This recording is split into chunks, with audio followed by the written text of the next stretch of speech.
Well, I can't play online anymore, so offline it is.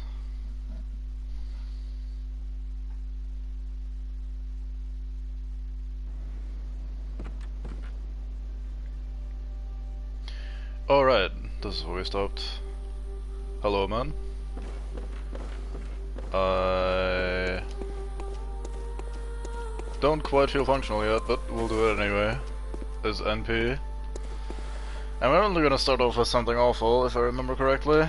I had a plan for today, and I'm not looking forward to that. We're gonna start by trying to finish off one of the quest lines, and if I think my mango is correct, then I've already fucked it up. And if I'm correct, then we're gonna get fucked up quite a few times. Attempting this. I hope the microphone and everything is working, because I have no way of checking that right now. Given that this is the old PlayStation stream.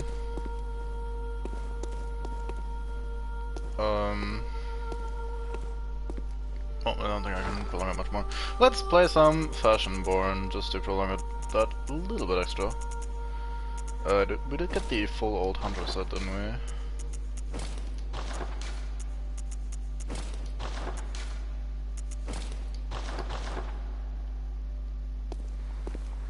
This looks alright as well. I like the sort of frayed, everything is broken sort of look. Like tattered, whatever the fuck. Looks alright. Not sure about the head necessarily. Let's try some other fun stuff. Yeah, no. That just really doesn't work with anything but its own set, does it? Too much of a contrast in colors. Can never go wrong with this piece, really. That one just always looks good. Top hat is also always just very fancy. Might be too fancy for the otherwise pretty tattered and fucked up look.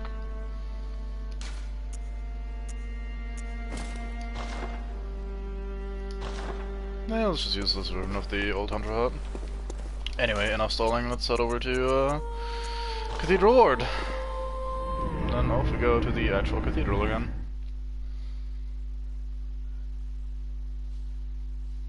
I hope I didn't fuck this up.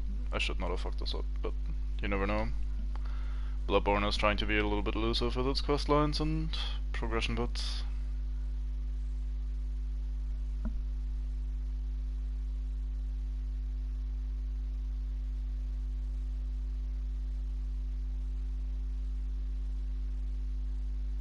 Loading screens, I miss them. Yep, everybody here is still having a time.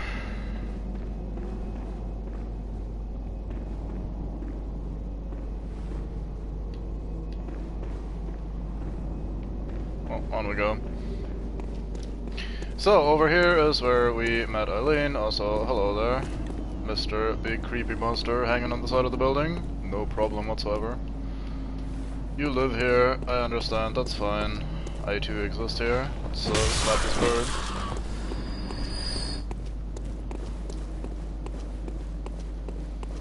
Hey you, Mr. Eyeball Lantern Man. Have one of these, I miss.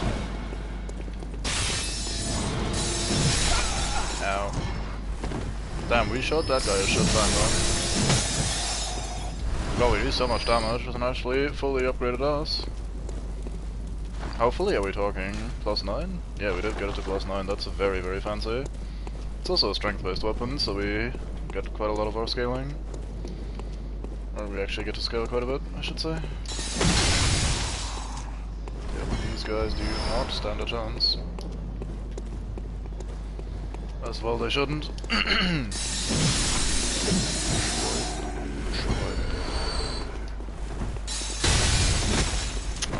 Gonna one-shot you as well, after everything else one-shot.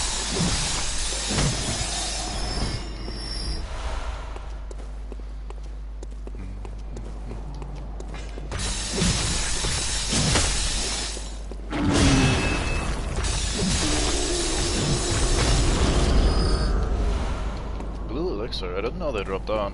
Huh. Wonder if that means something, probably, given that it's Bloodborne. Well, anyway, up here, someone we know is hanging out and not having a good time.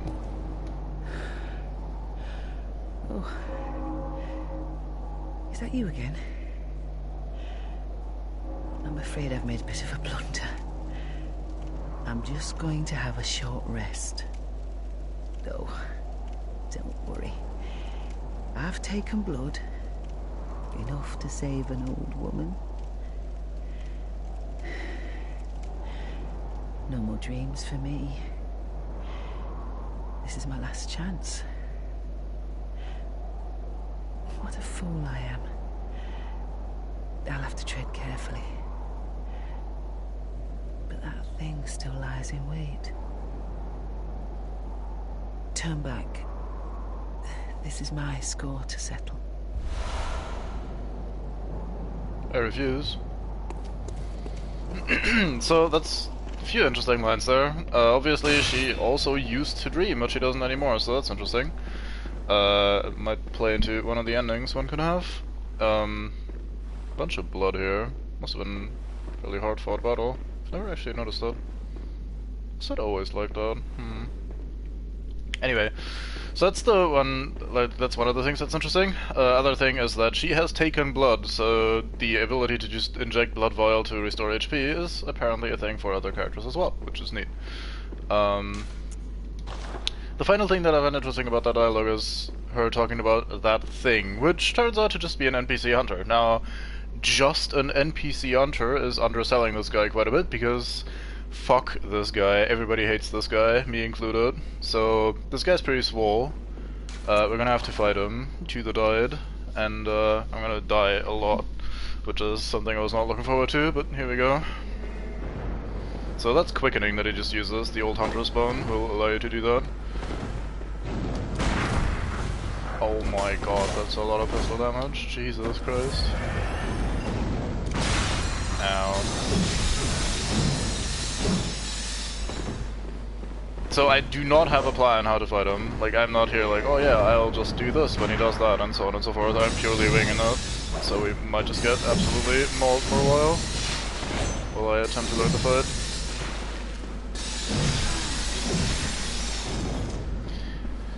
He uses the, I think Chikage is what it's called, the katana that we haven't gotten yet. It's a pretty cool weapon. I use that for a playthrough. It's very fun. It has a, like, the transformed state turns it into a blood weapon, which makes it scale with your blood tinge ability, or stat. And it also, you know what, let's just heal because this was actually going a little bit better than I expected. So it makes it scale with blood tinge, and it turns the damage type to blood damage rather than physical damage as well, which is kind of neat. The downside is that it continuously drains your HP while it's in that stance, since it uses your blood to attack, technically. Like, there we go, he's transformed, his sword is now bloody, he now does blood damage, and he takes a lot of damage over time. So one of the things people do to make this fight a little bit easier is to wait for him to transform, and then you just kite him as much as humanly possible. Because if he's not attacking you, then he will just basically lose his HP for absolutely nothing. I like the little thrust there. Oh, that's gonna hurt. Figured.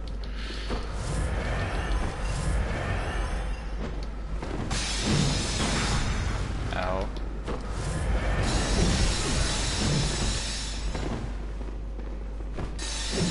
Oh, that was close. I thought that was gonna track. Did not. Stop throwing numbingness at me. Alright, well, we got him first try. Here was overhyping the fight a bit. Basically, I think the Saw Cleaver actually really... Not Saw Cleaver, what is this called again? Whirligig Saw, here we go. The Whirligig Saw seems to have a pretty good matchup against him, because when he does his little dodgy thing, if I just do the second swipe as well, it seems to line up really well with his speedy dodge timings. Blood Rapture Rune. Got. We'll check that out in a sec. But yeah, it seems like these two swings here happen to line up perfectly with his dodge timing, so he always kind of dodged early, and I got to hit him once or twice. Damage is also really high now, which is nice. Still had a shit ton of HP, but we didn't have to cheese the fight, so that's pretty cool. We also have a shit ton of vitality. Like, I invested pretty heavily in vitality for, like, my likes anyway, so with this much HP we could actually tank the shot quite nicely. Does this have particularly high blood resistance, by the way, this set? I wonder. Because I didn't feel like the guns did me in quite as hard as normal.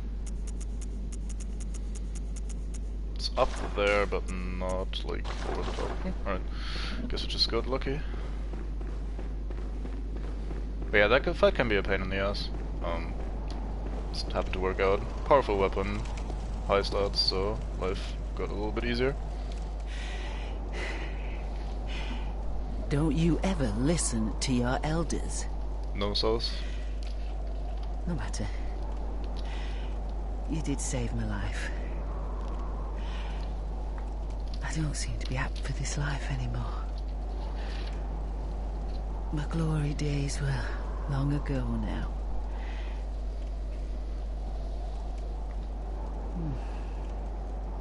I know. Here. For you. Right, we get the Crow Hunter badge, and we get the Hunter Rune, which is one of these Covenant sort of runes. This too is Hunter's work. But it bears no honor. A burden you may choose to carry. The decision is yours alone. Oh. My eyes grow heavy. Let me rest a while. I'll be fine. Just wait.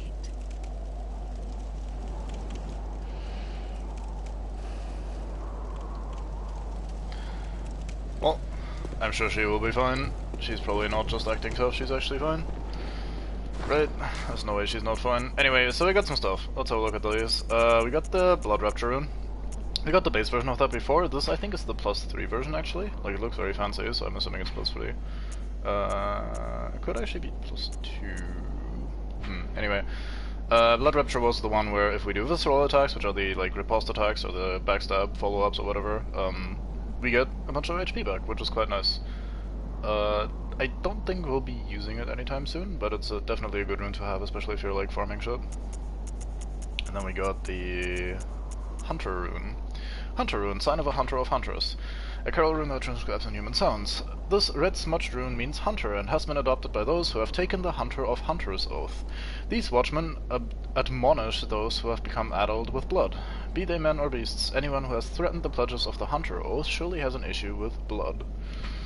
So basically, she hunts those that have gone absolutely crazy from the blood, and so she was gonna fight Gascoigne, but we kind of did that for her. She went to fight Henrik, who probably lost it after Gascoigne died, because they were mates, and now this was her mark, this mate we killed here, the Blood Hunter. But we don't know much about him. I don't think there's much lore about him in general anywhere, like even if you actively look in the game. But I guess we can now pick up this mantle if we so desire. And we got her badge, which we'll also look at in a second, because it allows us to buy some stuff.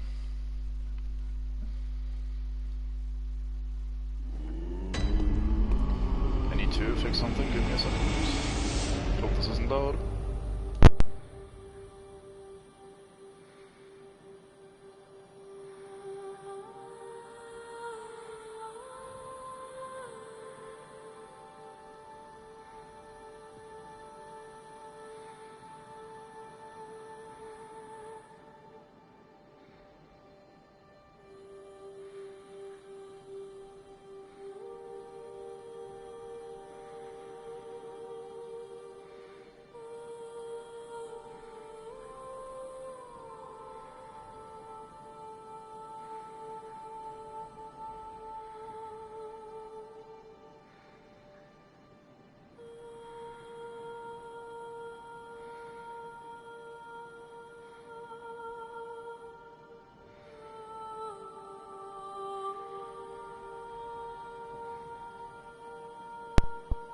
Headphones are giving me a lot more grief than I wanted to or expected. Alright, let's see. We got the badge, which should be here. Where be you? Crow Hunter badge. Badge of a Hunter of Hunters, who hunts those who have become addled with blood. The badge of the Hunter of Hunters is quietly passed down from generation to generation, usually to an outsider from the hinterlands. To be entrusted with this cursed badge, one must be strong, resilient to the destruction of blood, and gracious when taking a comrade's life. So apparently there aren't really that many of these kind of guys, and they're not a big known factor, but seems like a necessity in this sort of day and age, with the blood-addled monsters running around, and people going loony. Where be they? Okay, here they are. So, we can now buy the Blades of Mercy, a special trick weapon passed down amongst Hunters of Hunters, one of the oldest weapons of the workshop. Splits into two when activated. The weapon's warped blades are forged with siderite, a rare mineral of the heavens, most effective in swift attacks, such as after quickstepping. I don't know... It doesn't show that anywhere. I thought these were gonna... Yeah, that stat just never shows up. Interesting. Maybe it's just a transform thingy that you can see. Oh well. Since it's made of siderite, I think this thing has extra damage against, like, Eldritch stuff, but, not entirely sure, and it doesn't show up here, but neither does the beast damage for, like, the Sawclaver and shit, which definitely happens, like the serrated damage, so who knows. Must be one of those sort of hidden mechanics. This is basically, like, a lot of people's favorite weapon in the game. It's very fast. Like, it's basically a set of dual daggers, and you just go slice, slice, slice, slice, slice, slice, slice, slice, slice, and the more you go slice, the faster you go slice, so it just keeps going, and you can dash around quite fast, and life is pretty good. This is never my favorite kind of weapon, so I've played them for a while, but didn't really mesh with me that well. Then we have the Beak Mast and the Crow Feather Garb. Let's start with the Feather Garb. Attire worn by Eileen the Crow, Hunter of Hunters, known in particular for her crow feather cape. Crow feather, I should say. Hunters of Hunters dress as crows to suggest sky burial. The first Hunter of Hunters came from a foreign land and gave the dead a virtuous native funeral ritual rather than impose a blasphemous Yarnum burial service upon them, with the hope that the former compatriots might be returned to the skies and find rest in a hunter's dream. Which is interesting because this kind of suggests that all the Hunter of Hunters went through the Hunter's Dream, and maybe the regular Hunters did not. Who knows? Kind of interesting. And then we have the Beak Mask. Wood-carved mask of Eileen the Crow, Hunter of Hunters. The beak contains incense to mask scents of blood and beasts. Hunter of Hunters dress as crows to suggest sky burial, blah blah blah, and so on and so forth. Yeah, the mask contains incense to mask the scent of blood and beasts. I guess this is one of the measures to make sure you yourself don't go, like, into a frenzy and become blood-addled and shit. Kind of like how Beak Masks used to function in a way as well, if I remember correctly. Like the whole, hey, there's incense in here, so you don't just smell the lunacy and become insane yourself. Anything else up here that's new? I don't think we get anything from that. Might as well have a look-see. Can buy bloodstone chunks now for very, very hefty costs in inside. It's probably not something we're going to be doing. Can buy the short root ritual chalice. Ritual root chalice, I should say. And gas coin, nothing else is new. Alright. Okay, so that's the first step done for today. I think we should go to the lecture hall, which is where we... Well, we didn't actually end there last time. We ended the progression last time in the lecture hall. Let us take the upstairs one that we just unlocked by beating the one reborn. So the lecture hall has two floors. It has a second floor and the first floor, which is weird and I think American, but whatever. So we start in... Well, we could have accessed the first floor a lot earlier by getting grabbed by one of the weird-ass creatures in the past. But instead we went through Yahar Ghul and fought the one reborn and accessed the, like, brain of, or dream or whatever, of that guy with that cage that was sitting in that weird room yesterday. Not yesterday, last set. And here we are on the second floor. From the second floor I think you can go down to the first floor, but you can't go the other way around, so we may as well start up here.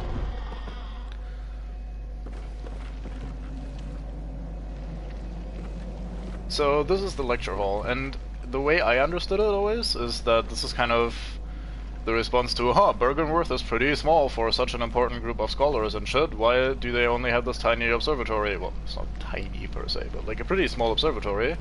Where the fuck do they do their studying and their learning and shit? And, well, it turns out they have apparently found a way to either create this place in the dream world, or just transport part of their own place into the dream world, and this is just the result of that. Basically, they use dream fuckery instead of like a regular physical place to do their teaching and learning and shit, which is neat. Kind of like the home office, remote school shit we do these days, except in a more fancy way. Would you care to come down here, please? Thank you.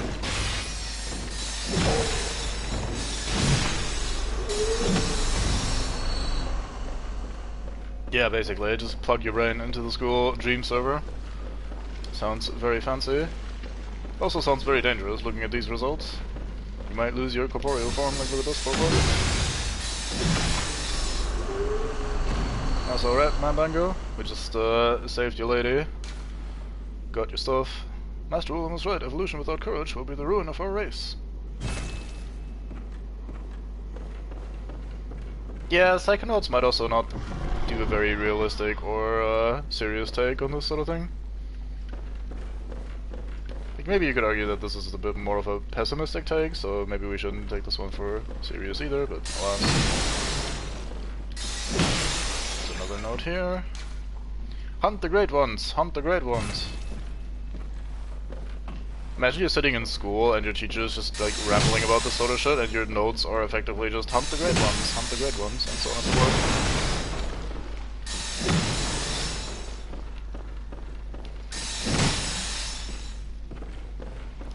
I guess. Fair enough.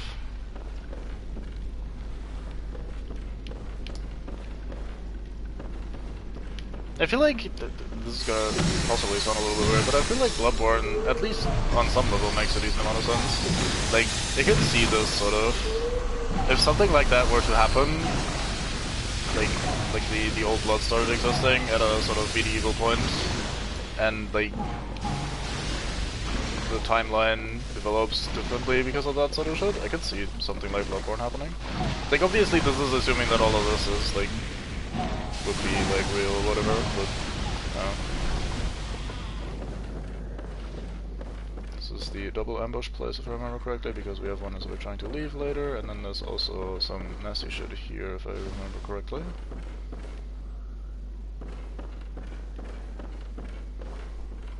Isn't there a thing if I pick this up? Maybe it's in the other room.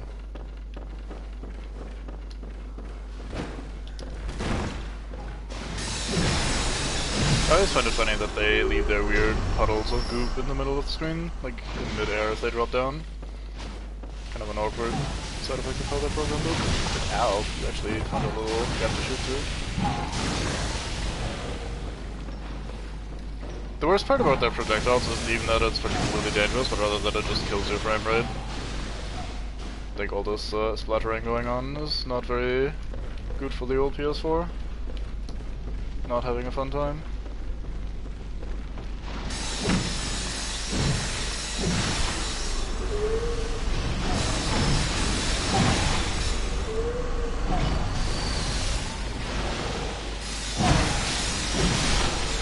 Cease your surgery.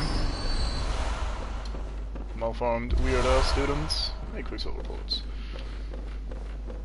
I figured they'd drop them more often. Like, I seem to remember this being not the worst place to farm them. Although there's that room downstairs where there's like a million of them in there, and you can kill them somewhat easily, so maybe that's the room that I'm thinking of when it comes to farming. I don't remember what was special about you, but I remember hating fighting you, so let's take this as a precaution.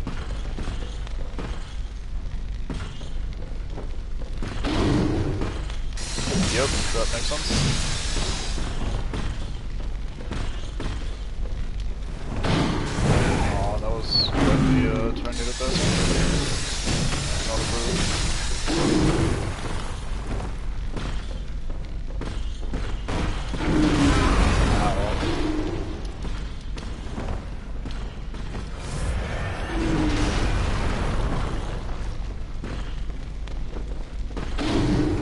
Was it the sort of mind/body melting experience that Bloodborne also portrays? Must be one out of the seminar.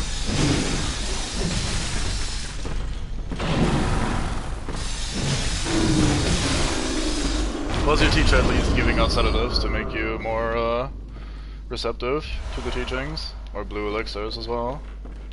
I guess that's like Gatorade and shit. So. maybe. Ow. I didn't get the lock on, thank you. Let's flail in place a little bit. Almost died to a random fucking loop. I think in this little corner. I see. Yeah, that's always unfortunate.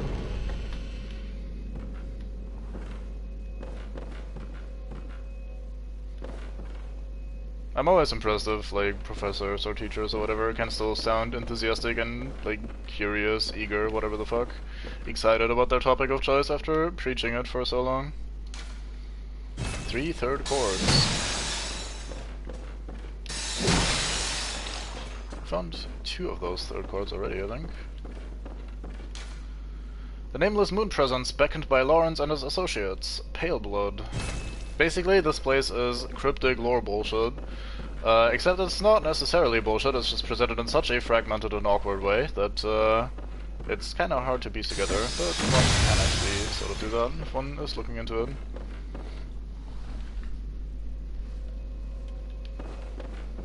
Yeah, there's something about some voices that just make you, like...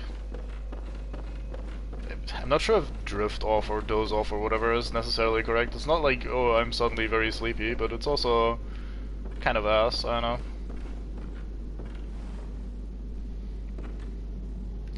I think I cannot open this without actually leaving. Anyway, here's one of the exits. We're not taking that just yet. We're still exploring this place. Nice. Yeah, I don't really remember any teachers with or professors either, with the fun and engaging sort of way of presenting shit. Like most of them that I've seen were very matter of fact or kind of like dozing off sort of thing.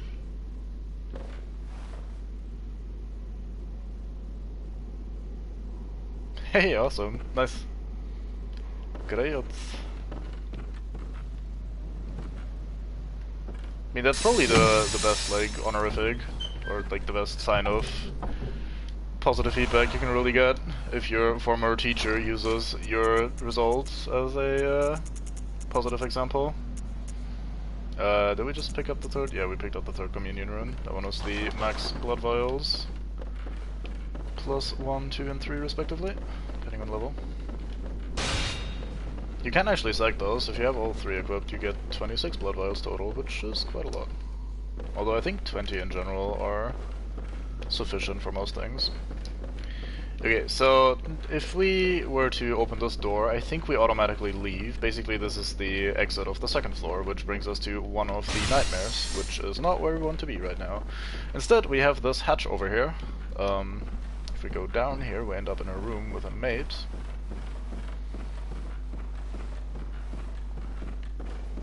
A very not nice looking fella, who's also not exactly a nice fella anyway.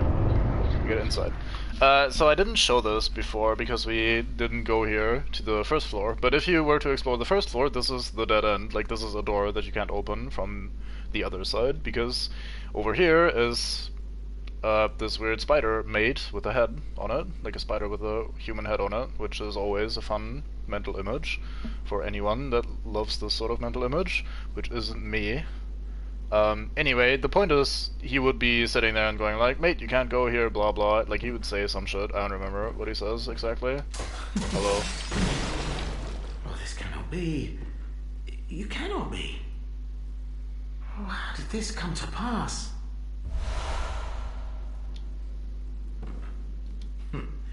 Now, wait just a moment. Do you think ill of me? Me? I don't remember what I'm supposed to choose here, like if I get anything for choosing either of these. Huh. Do you remember if I have to choose something here to make something fun happen? I'll give you a sec to respond while I have a drink.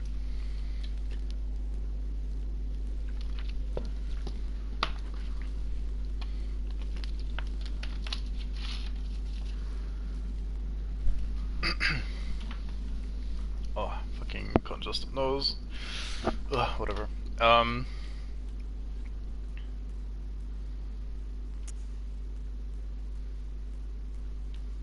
Right. Fair enough. He has a line here when you kill him. I think that's like, that was not charitably done, dear friend, or something, which is pretty cool. Anyway, so like, apt players of the Soul series will also immediately recognize this voice. And the bald head, although this kind of like, can't blame him for being bald in his current state, but yeah, his who can you really blame for being bald? Anyway, between the bald-headed mate and the voice and stuff, and the fact that he initially gave us the tonsil stone, like we heard this voice before in the woods and got the tonsil stone from that, and him possibly blocking the door there, and him also being basically a nasty fuck later on and putting us in an ambush, we of course think all of them. It pains me to hear it.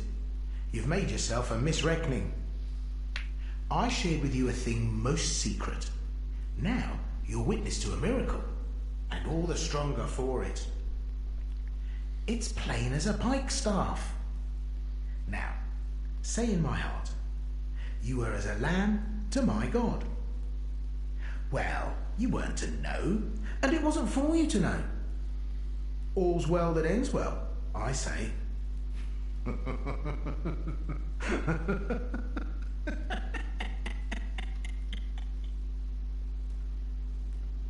No matter. Such details are trifling. We're fast friends by now. Let this express what words cannot. Anti-clockwork metamorphosis. Not sure which level. Oh, 2 or 3. doubt me not, sweet compeer. What is friendship but a chance encounter? You talk some right shit, mate. Ah, well met. Hi. My apologies, but I feel a profound thought occurring on the good grace of a certain God and the way he meted out his love. I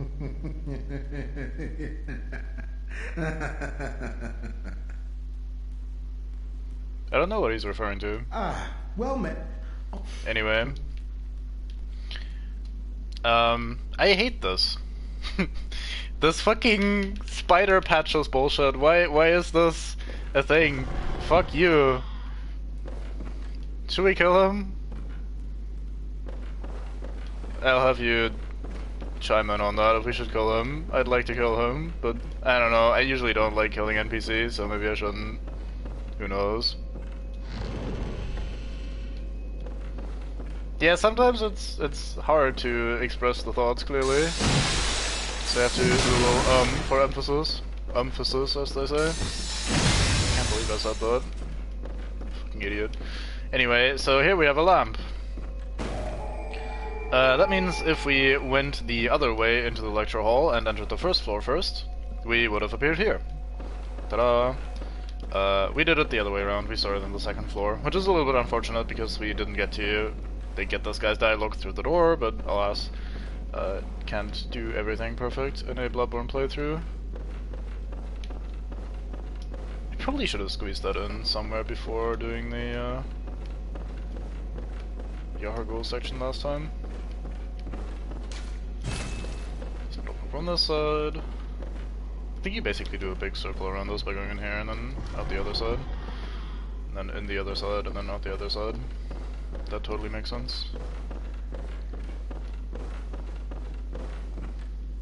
Oh yeah, I just keep ignoring this clutter, but this clutter is actually sort of meaningful.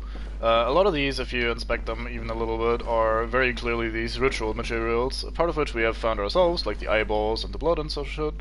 But yeah, these are going a little bit in like to extreme amounts, and plenty of stuff just lying around and shit.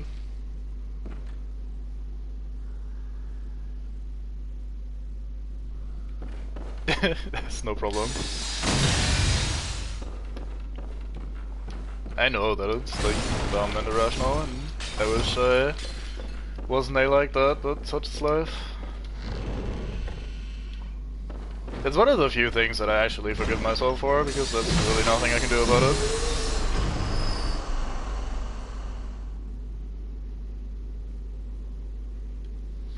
You did that, getting the ellipses back yesterday. Oh, yeah. I mean, it wasn't even a proper ellipses. I just held down the button for a bit, pressed enter, and I was like, yep, fuck you, basically. Anyway, lecture theater key, which makes sense given that this appears to be the lecture theater. Or one of the two, anyway. You get the student uniform and the student trousers. Let's have a look at these. I think these looked alright, if I remember correctly. Oh, actually, we found the other version of that already. Yep, in Bergenworth, so nothing fancy to see here. I think the bigger damage he did was actually make me go back and look at more fucking cosmetic stuff, because I spent, like I said, or like I wrote 2 hours yesterday just rifling through loadout.tf, just having a look at all the bullshit. Just, oh yeah, maybe this, can I combine this with that? Maybe, does that look cool? Nope, okay, never mind, let's try this with something else, and so on and so forth. Anyway, key to the lecture theater and the lecture building. Today, the 2-story lecture building is adrift in the nightmare, but once it was a place of reflection, where scholars learned of history and archaeology. Perhaps it still is, as the students in the lecture theater appear to be waiting to appear to await the return of their professor. There we go, Brent, sorry. Yeah. Like, you decide on it, like, you find something and it looks cool and it isn't that expensive or whatever, so you're like, oh cool, maybe let's do this as the centerpiece and find things that combine nicely with it. And then you do that and you can't find anything that combines nicely with it, so you're like, well fuck, guess we're taking something else that looks cool, or the things that combine nicely with it look a bit too pricey for your poor wallet, so you're like, no, let's maybe not do that. I don't know, it's just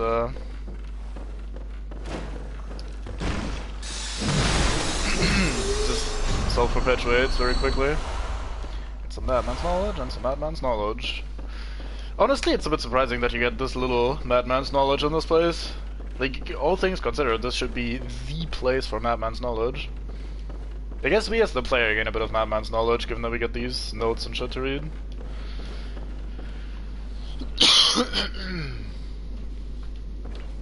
Yeah. Taking the easy road there, mate.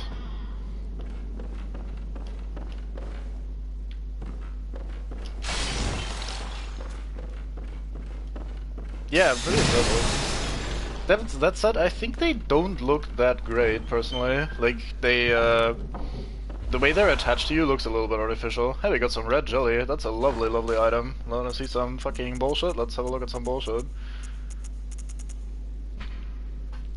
Material used in a holy chalice ritual. Stillborn infants born of a creature of unknown origin, of the type found in some corners of the old labyrinth. Yeah, just toss a literal fucking melting fetus into your ritual. Why the fuck not? Isn't that lovely? I think the final level of the ritual blood looks also pretty disturbing and shit. Like, there's some very...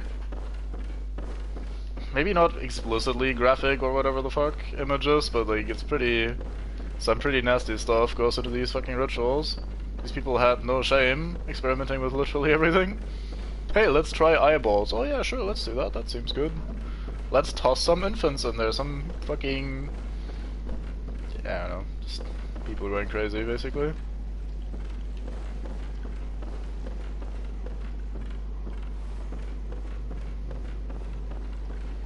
Yeah, basically. This goes into the chalice, smiley face. Like, yeah, could you maybe not? Anyway, this is the room with all the people. Can I do this, maybe? Let's see how well this works. Not well at all. I lied. This works okay. Oh, never mind, I lied again. This does not work that great. I think just swinging this is better for now.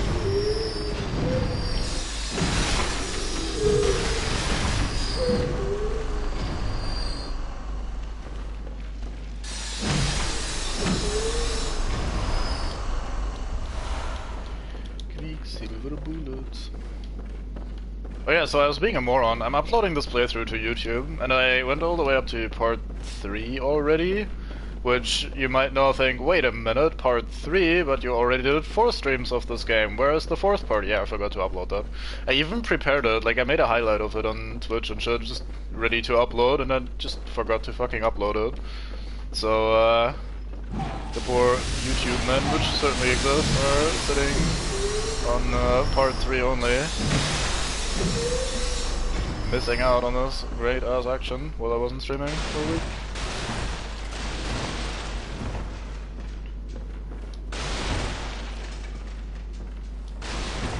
That is neat. Nice. Just make up for it a bit. Isn't there some stuff in this room? I forget. Oh, I think there's a side room that you can get into. Yeah, there it is.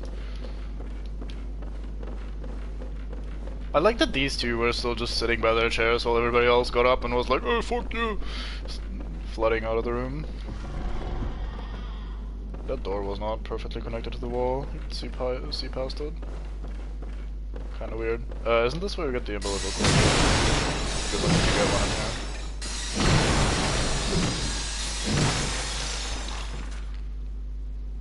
Oh, that's alright. Nice. Yeah, when I first saw the previews on Loadout TF and shit like that, I was like, you know, looks a bit like plasticky glued on, so maybe not. I kind of have that complaint about some of the other, like, shoulder pads and shit like that as well. Augur of Abritus. I could have sworn you got a fucking umbilical cord here though, didn't you? Oh no, I'm thinking of the note, right, that's why I have that mental connection there.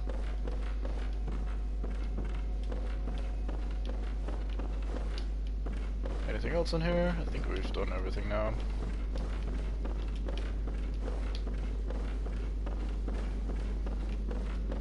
Alright, so to retroactively explain what this man over here, the spider maid, was talking about, the issue is that you would normally, if you didn't do it in the order that I did, as soon as you get the tonsil stone, which we got in the Forbidden Woods, so that was a while ago, it is right here, he basically guides us towards the right of the Great Cathedral entrance, which is the circular room where we appeared after clearing, or triggering the Blood Moon, basically.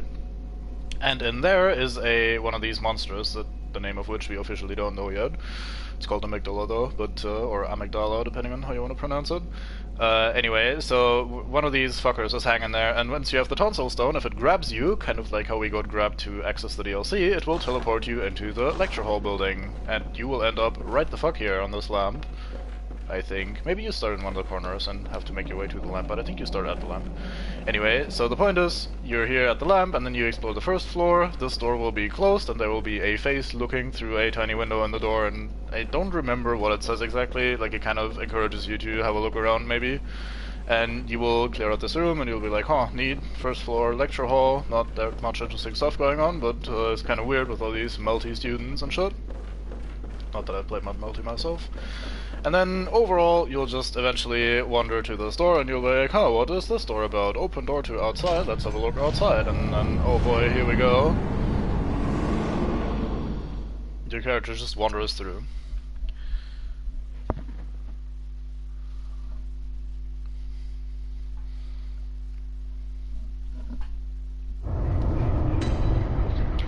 So you end up in the Nightmare Frontier. Which is an optional area, but we're gonna do it right the fuck now. Anyway, so the idea is you get into this nightmare area, and you will clear the nightmare area, and then eventually you like move on with life, and then much later, or a little bit later depending on your playstyle, you get back to the second floor lecture building, and you get into that room where the spider was hanging out, and he's like, oh fuck, Sauce didn't mean to like skew you over, wink wink. I'm just doing what my god was telling me, blah blah, and that's kind of what he was alluding to. We haven't met the creature yet that he is apparently kind of serving in doing what he's doing here, but yeah. Isn't it the other... Oh yeah, it might actually... I don't remember. Yeah, it is actually this place, you're completely correct. Yeah, so in the opening of this place here, there's a bell lady, one of those ding-ding ladies, and she basically allows people to invade your game by doing that, so you can get invaded here quite a bit. There's also two Npc Hunters, I think, hanging out in this area, so that kind of simulates the effect.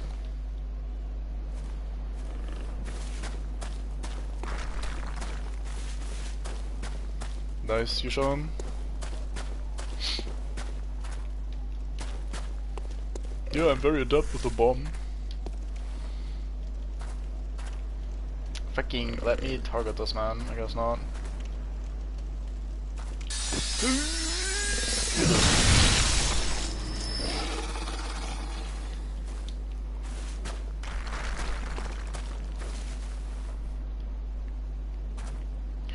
So this place is kind of interesting because it has these gravestones like the Forbidden Woods do, so maybe part of whatever this nightmare is based on the Forbidden Woods in that regard. It also has all these fucking gravestones, which I think are mostly present in Henwick Charnel Lane, and then it has these rock formations, which are actually a thing in real life as well. These hexagonal ones, they do actually exist, and that's kind of neat. Terrain itself is very interesting. Like we have the sky, which is always pretty in Bloodborne.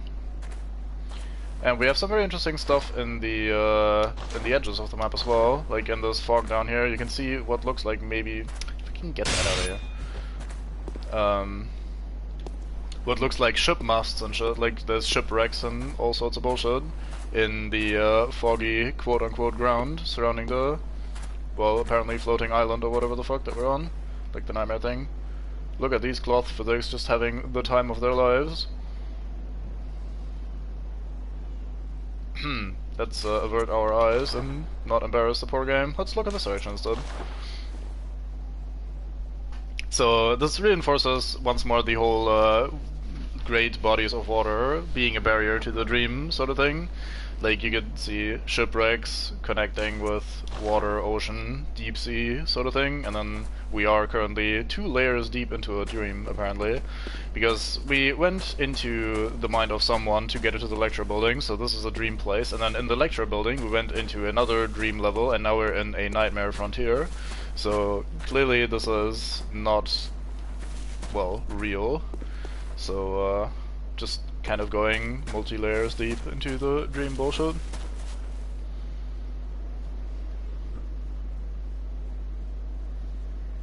Yeah, and I've seen pictures of them in like coastal areas. I don't know where though. I'm also, just in general, horrendously bad at geography. Like, that was always, like, even in school, back when I was a lad, just always one of my very, very worst topics. Also, hey look, it's the mate, the spider with the head, is hanging out right here. I hope nothing bad happens when we get close to that. This guy's our friend now, right? We're fast friends, he says. He even calls us compeer or something, whatever the fuck that means, so there's probably nothing bad going on.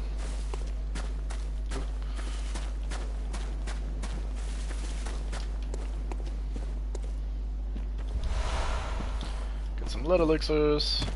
I think I remember reading the description suggesting something like only the deepest, darkest nightmares create those, so more dream state bullshit.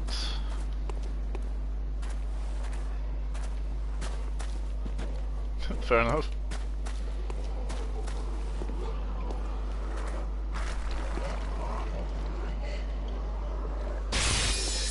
Derby beasts. There's a one-ring nightmare again.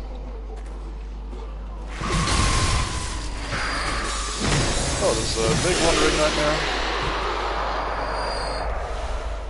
I think if these grow too big, they actually start attacking you and drop more shit, which is both nice and kind of not nice. Just how many things are.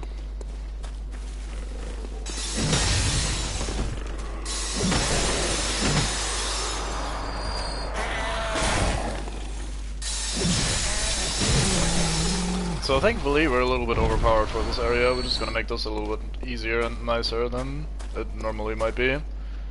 There's a bunch of loot next to this weird, totally not Patches the Spider looking guy. Wonder if something in the future might occur there. Yeah, sand on beaches is overrated anyway. Right, so I think past this bridge is the like invasion-y sort of place. I think this is where it would normally happen. Now, in our game, it can actually not happen, because, hey look, there's a messenger holding this lantern, which is neat. In our game, it can't happen because my PS Plus ran out, so I'm in offline mode, so no invasions occurring these days. I was hoping to finish the entire playthrough while my PS Plus was still on, but that was kind of unrealistic, since it was about to run out as I started, and well, we didn't really make much use of the online features anyway, right? Like, we didn't actually get to summon anyone for co-op, and chances of getting invaded are almost zero anyway, even in areas like this.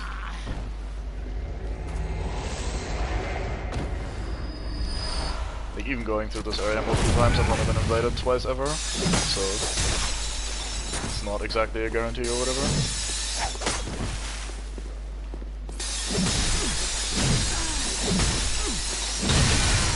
Get pizza cut to shot.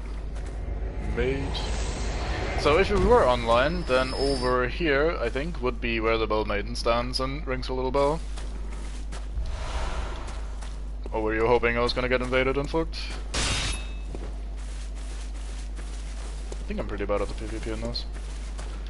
One thing that I always found neat about the PvP in this though is that you can parry someone using blood vials, which is crazy. Like you can, like if you time your gunshot so that they're in the healing animation when the bullet connects, you actually parry them when they're healing, which is great. I thought that was a pretty neat way of trying to punish people that were just spacing and trying to heal back up. Like it was an extra consideration for you to take.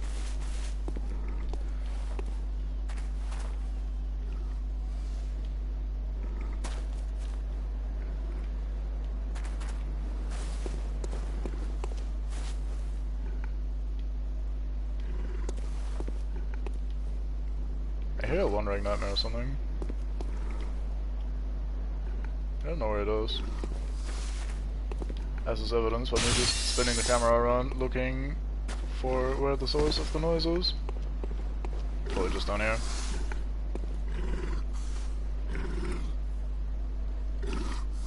Yeah, that little cave I reckon. Let's have ourselves a look. You are not a wandering nightmare, but you are in that little cave. So the interesting thing about the Battle Maiden not being here in offline mode is that we now don't really have any sort of time pressure. Usually when I play this online, I feel encouraged to just like hoof it a little bit and get that fucking Battle Maiden out of the way, which means I rush forward through the area a little bit more than I normally would, which means that these guys, for example, get to throw more rocks at me.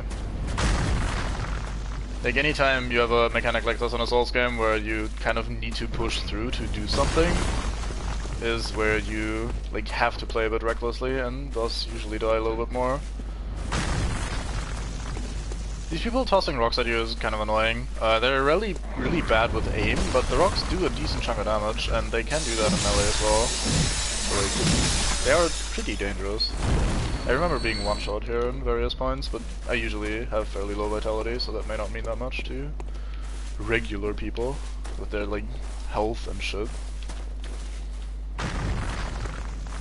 They're also positioned in an awkward way where they, well, it's awkward for the player, like in a way where they cover each other a little bit. Like that guy is tossing rocks over here while I'm trying to fight this guy, and so on and so forth. I remember that thing a little bit together with that.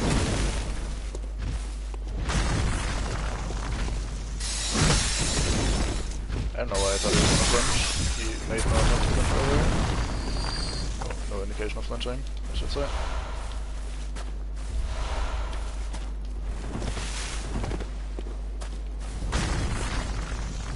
Please stop throwing rocks at me, it is not very nice of you.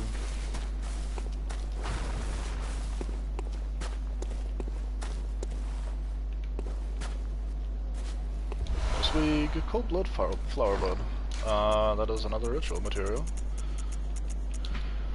Pale vegetation that commonly grows on cold blood in a place long abandoned. Long ago abandoned, even.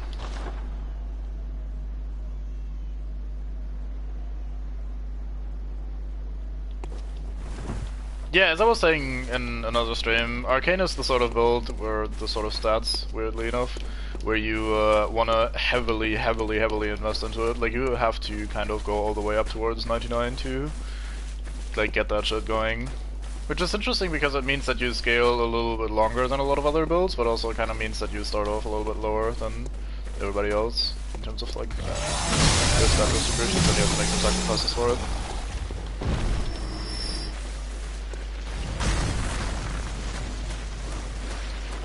I'm just gonna slowly but persistently try to push onward to get rid of this guy.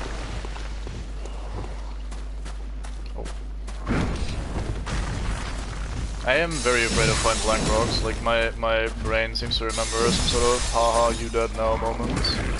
So that's why I backed off when he was throwing there.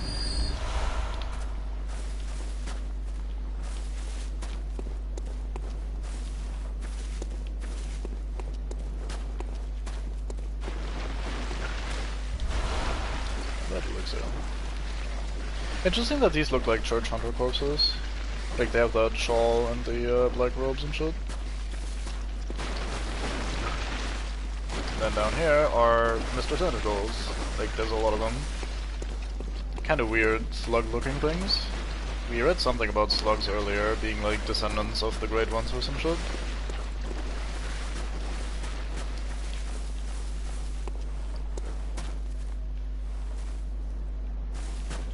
Sometimes you get a little bit lost, but it's probably not a big deal. You can handle it.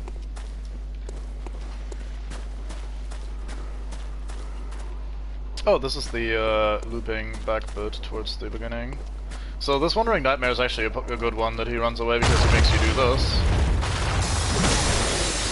Which creates a little bridge, which is a little shortcut. Because over here, if we just go this way for a little bit longer, we end up where we started, basically. Aha.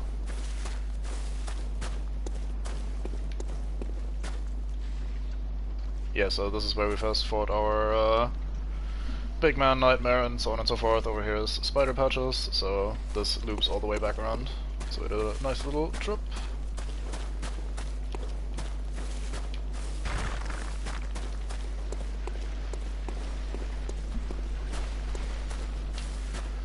So instead of sticking to the far left, let's instead stick on the right side this time.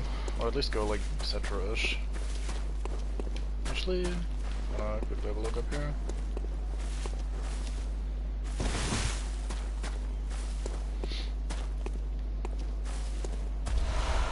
Fading Lake. Probably just another one of the resistance ones. Let's have a look. Fading Lake. Fire damage reduction, I see.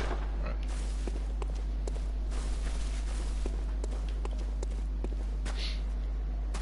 Pretty fitting actually, like standing up there looking down on this like lake of poisonous bullshit with monsters in it. Like this certainly could be described as a fading lake, I'd say. As opposed to like the deep sea or just regular lake and stuff, runes we've seen before. Not all of the locations are always meaningful, but it's always nice when they are. So there's gonna be a few Wandering Nightmares here and there that I'm not gonna be getting, but let's just not worry too much about it. Well, it is fading. Maybe it used to be a big old lake and now it's just like this puddle remains. Stop shooting goop at me. I do not appreciate that. Thank you. Like, you can imagine, especially with terrain like that, you can imagine this being like, I don't know, much taller initially, and then the water just fades. You can even, in a way, imagine this entire island just like rising out of the water. Previously being submerged or something. Interesting thought, I've never really thought too much about that direction. Like this rising through the ocean, or out of the ocean, out of the dream thing maybe? I don't know. Anyway, so we have a bunch of these fuckers. These aren't particularly tough, but they are annoying, and there's a lot of them. They like to poison you, which is more awkward on paper than it is threatening in reality, because chances are you're just gonna get poisoned while exploring this place, and from there you just kinda have to tank that. Like, the poison damage in this game isn't massive, at least for regular poison, so you probably will be fine. And once you're poisoned, these guys don't really do that much to you, because you're already poisoned, so they're, oh, we inflict poison, so the bullshit doesn't really matter that much.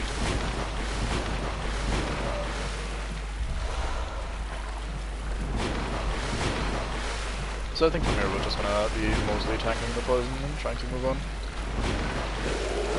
I'm sticking close to the left side because there was this,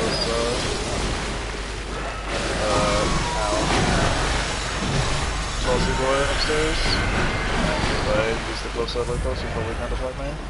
Things are not looking around very much into fighting. See if there's anyone else willing to toss shit at us. There's one guy over there. That is for later. He's also not attacking just yet, which is nice. I'm trying to get up onto the left. I'm not sure if he can't even get there, but... oh yeah, there it is. Reason being that here's the Tossy Rockmate, #1. The #1 Tossy Rockmate in all of Nightmare Frontier. Right the fuck here. About to G the fuck N. I love the pizza cutter. Wait, you're alive? I hate the pizza cutter. Shit weapon, honestly. Worst thing I've ever employed. There was a one-ring nightmare here and it just fucked off, but who cares? It's not that important. If we ever get to the point where we were running desperately low on the basic bitch, clear deep sea room, where we run desperately low on the very basic bitch upgrade materials, then we will maybe come back here and grab these nightmares. Might even do that off stream at some point, but overall I'm not terribly worried about more shards and twin shards. Those are somewhat easy to get. Oh, we already have like 2 weapons past that point in the progression.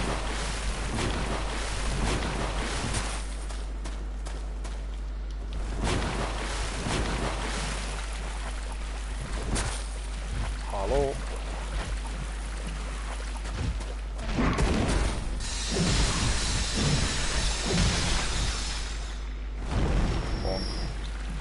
Let's look at the clear deep sea rune, see what that's for. Slow poison resistance, who would have thought? Fitting. Not actually that useful. I don't want to be here yet. As always, the resistance things in Souls games just make the, like this bar at the top that eventually fills up. When it fills up, we get poisoned, and then it takes a while to, like, disappear. Like, the longer the bar is, the more time it takes to fully actually get poisoned. So that's what resistance does, it makes that bar bigger. So, like, it doesn't reduce the damage of it or anything, it just makes it take longer to actually trigger the poison effect. And there are some circumstances where that could be useful, but this is not one of them. I hear some bullshit that I do not want to hear. Yeah, it went quiet again. You better stay quiet. I say threatening, even though that thing is much more threatening than I am. Being said, being a fucking weird-ass, blood-drunk hunter with a pizza cutter is actually pretty threatening, isn't it? Like, I'd be scared of that. How do we best get up there? I rememberant. I'd like to not have rocks tossed at me. Let's try to lure these guys over by getting this item first. Like, we did aggro them, so they might follow us here.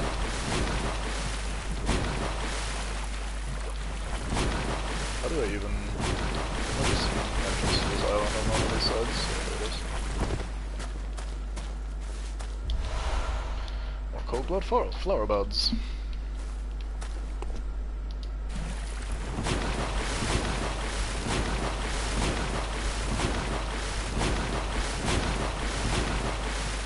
Let's try sticking to the right side, maybe.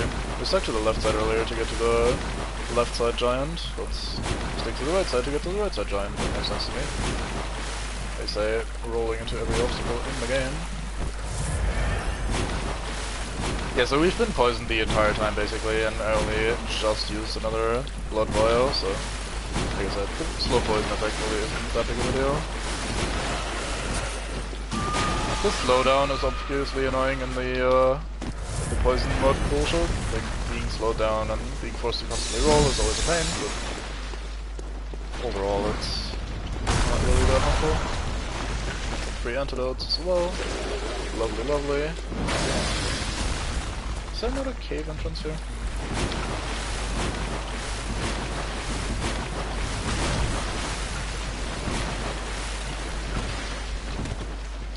If there's not, I guess we do have to continue.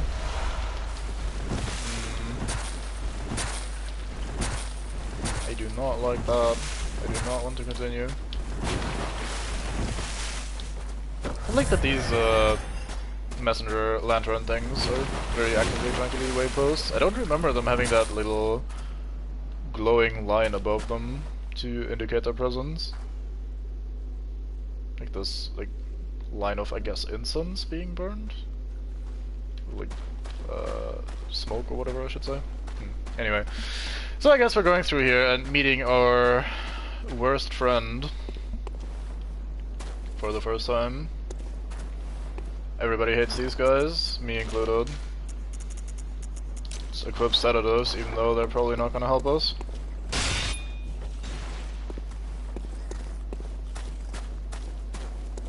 You do not have line of sight on me. Please cease your torturing.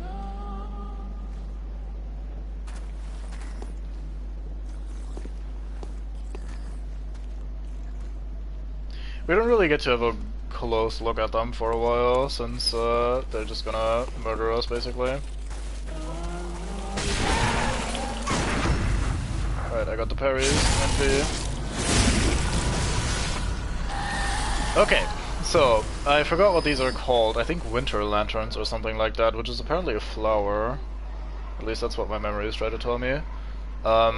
These are fucked up. So if you're just looking at them, you are constantly getting frenzy the entire fucking time, which is that little bar that fills up, and when that fully fills up, you lose, I think, 60%, maybe more, of your HP. And that is not nice, as you might easily imagine. Do we jump over there? I don't think I do I? But they do that, like, creepy humming and shit. And it's not okay. And upon closer inspection, there's also some odd resemblances to the plain doll that we have in our dream, our hunter's dream. They have like all sorts of like mouths and that big fucking brain of theirs and shit. Like it's just not a good time all around. Chunks, nice. I like chunks. My ears are not enjoying these headphones, so I'll tank it, NP.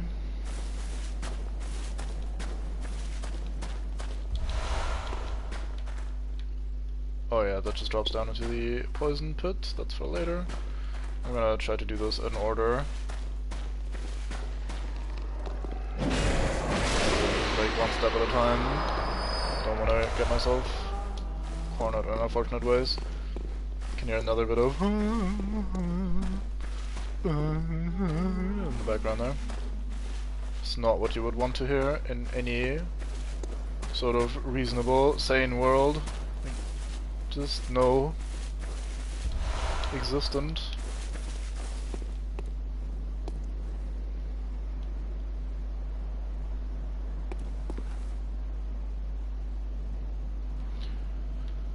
That would be an interesting change of pace, wouldn't it? Go full.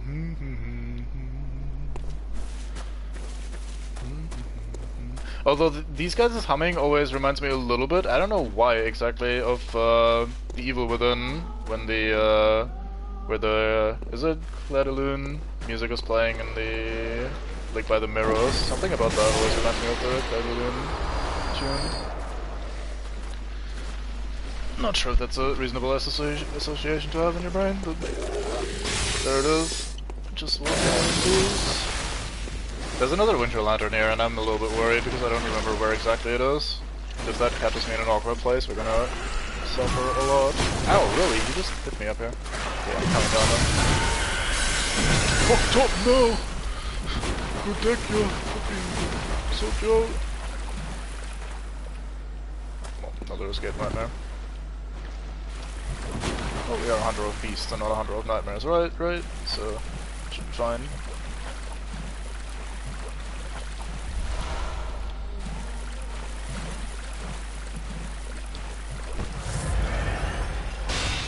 Yeah, there's always a, is it a gramophone or something?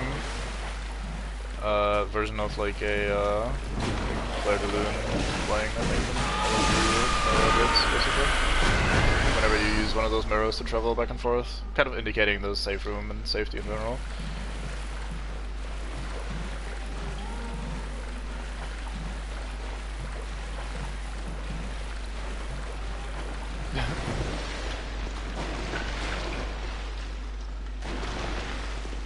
It's interesting because I kind of like and don't like these games, or those games I should say. I played the first one a little bit, and I played the second one a little bit more, but neither of them are really terribly interesting to me. Oh, that was a big nightmare. We really want those because they drop chunks.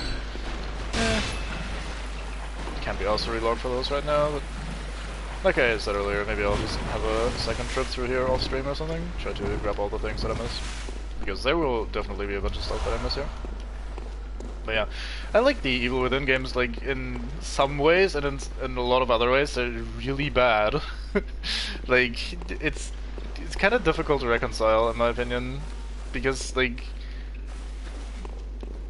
it's not like individual sections are aggressively bad, but rather, like, some parts of the game are just really bad and other parts feel really good, like design elements to them, not like, oh, this is the sewer level, this is bad, but rather like, why would they do that? I don't know, that sort of thing. I don't know, it's just, they're kind of odd. I like the attempt at an open world version of that formula though in the second game. Like, it was a good attempt, and they did it admirably. It wasn't for me, and I don't know, may not be one of the greatest games of all time or something, but I can sort of respect what they did there, or try to do at least. Anyway, so here is Elevator. I like Elevator. Elevator is Shortcut, and Shortcut is good.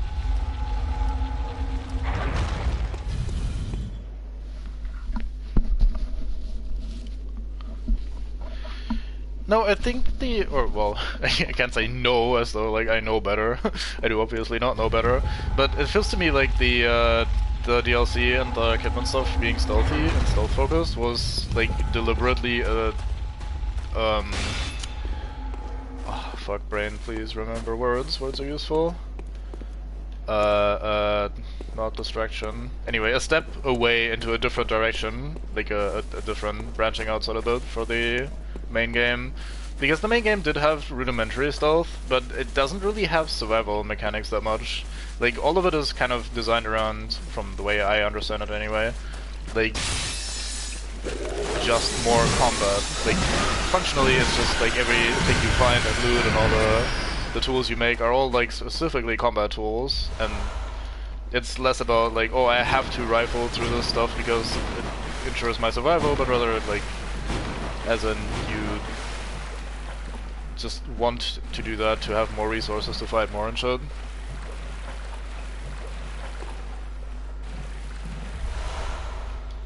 Yeah, I think that's the way I understand that, is that they had different ideas for how they wanted various bits of the game to work, and they wanted different sections to very actively play differently as well. Like, this is the section where you're being chased by a killer, this is the section where you're going through a maze, this is the section where you, like, sneak through a town and pick off people one by one, and, like, that's where that sort of comes from, the way I understand it. Like, deliberately like, hey, this is the action level, this is the I run away level, and that sort of thing. So the DLC having something that is very different from the main game, or like maybe a more refined version of one element of the main game, fits into that pretty neatly, I think. It fits as well thematically, because the like whole dream thing being such a jumbled mess, and you hopping from one environment to the other so rapidly and shit like that. Like, all of that works pretty well with that idea, I think. So here we have our second winter lantern. I think that's the last one for this dream, or for this nightmare, I should say. Do I parry, or do I try for a regular attack? I think we parry.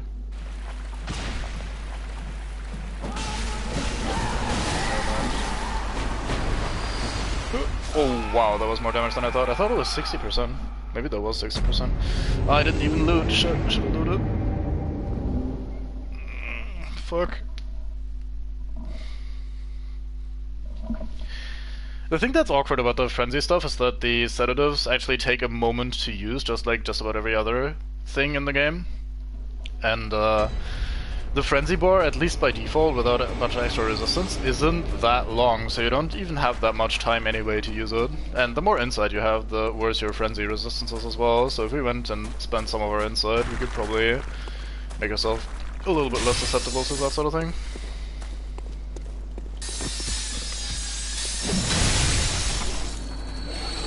Yeah, you don't survive that. Unlike that other fucker. There was that one area that we didn't get to yet, which is kind of awkward. I need to find my way there, like over there with the spider's mate. But I quickly want to go get my stuff back, so let's just take the shortcut elevator that we use.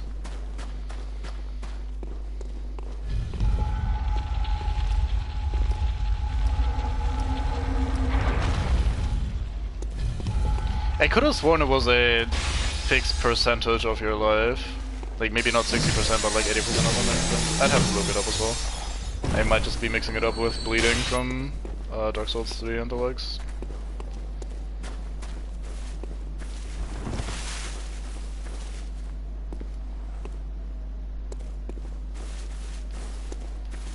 Like, I don't remember that shit one-shotting you from actually full HP. The thing is, you're usually not actually full HP because you often just take minor damage from all sorts of shit as you're running around. So, maybe that's where that impression comes from. But I don't remember being insta-fucked. Like, what does insta-fuck you is the grab attack. So, like, when they do actually grab you, that usually ends you between the frenzy and the owl.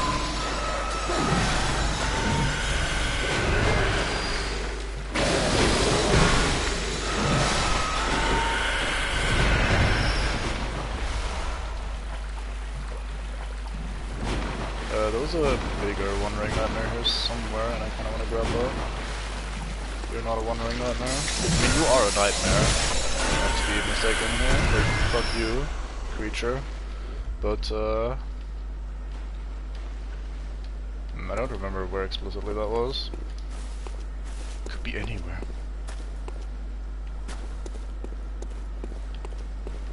I thought it was around here. I didn't see or hear it as we were fighting the other stuff. Who knows? Okay, just moving on. Oh, maybe it's over here. Probably not.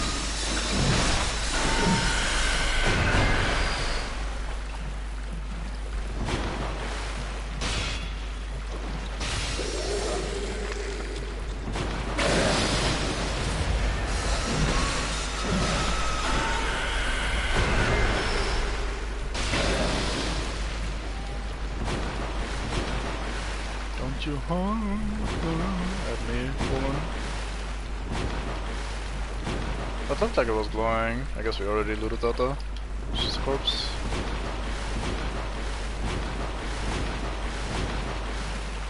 I always kind of find it funny when we are in a section like this because the best way of moving is usually now rolling or dashing or whatever is available. So your character just, oh, this poison swamp that slows me down when I walk in it, that's like really asked to walk in or whatever the implication then is.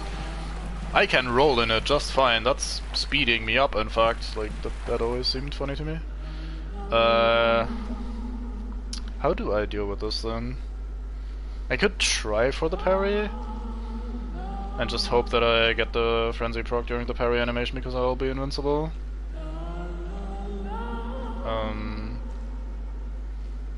I can just run in, maul away, and hopefully pop a sedative before we die. I think that's my go-to.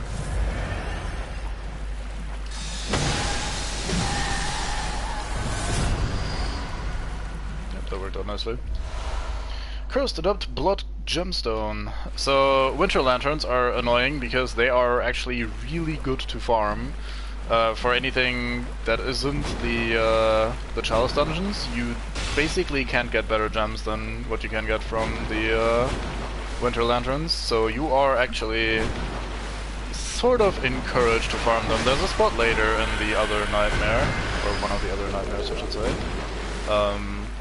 where you do actually have an opportunity to kill like 2 or 3 in a row, and you can technically just farm that for blood gems if you're insane. It's not the sort of thing I do, but people do that, and people aren't entirely wrong to do it either. 75% okay, so more than I imagined, but or more than I remembered rather, but not like 80 or 90 thankfully. Still a large chunk of health. Something about the Bloodborne health bar also feels really, or is always difficult for me to judge, as in like how much is actually still left, like how unhealthy am I, how close am I to dying, how much damage will I take from this attack, or like percentage wise, like how much percent of HP do I have left, when do I need to heal, that sort of thing. I always struggle with that a little bit in Bloodborne, or at least a little bit more so than in the other games. Great Deep Sea Rune and Thick Cold Blood. Let's have a look at the Great Deep Sea Rune. Which one is that one? Should be Frenzy Resistance maybe? Oh, all resistances, right. This one is pretty nice. That's a good one to get.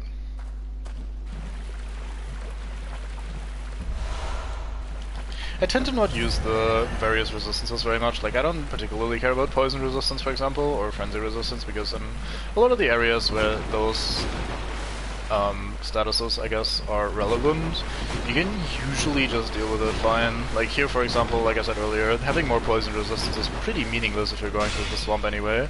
There's no way you're actually avoiding the poison entirely. You're not gonna succeed in that. So may as well just accept that you're gonna be poisoned and have the rune do something else, or the ring slot, or whatever the fuck you're using, depending on the game.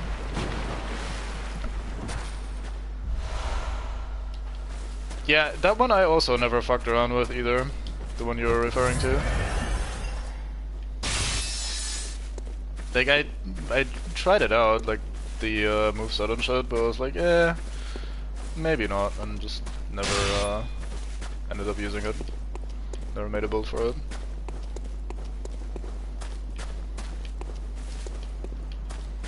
Alright, let's actually take the elevator back up then, and try the upstairs swamp again. Because we still have that one area with the one giant that we didn't access, and that path also leads to spider patches hanging on the wall, so that is definitely something we do want to see. Or well, we saw it already, just want to experience. Who could resist a good old spider patching? So yeah, down there is where he's gonna, where we will eventually be at some point. I don't think you access that cave from down there. I think you just gotta go over here. That looks like the place, actually. Let's double back. Oh yeah, when we did that loop initially, I just kind of stuck so hard to the left side that we didn't really get to see much of the area, so makes sense that it would be in that somewhere. Where did we knock that down?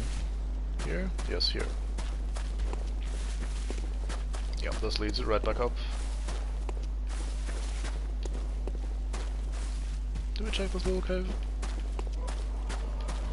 I think so. I don't see any loot lying around.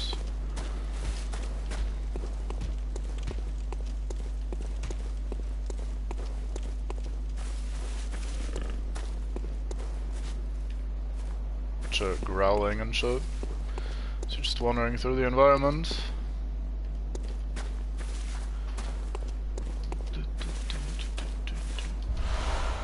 Loot worlds.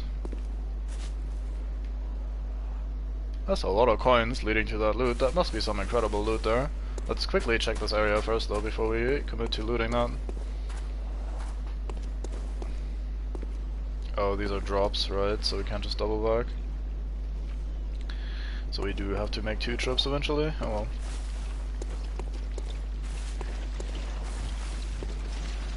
Oh right, I remember this room.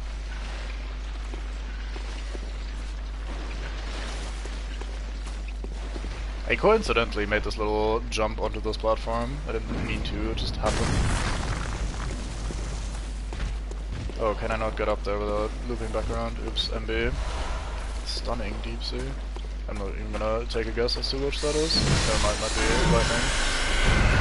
Lightning is the name of it, Arcanium. Oh no, actually lightning is the name of it.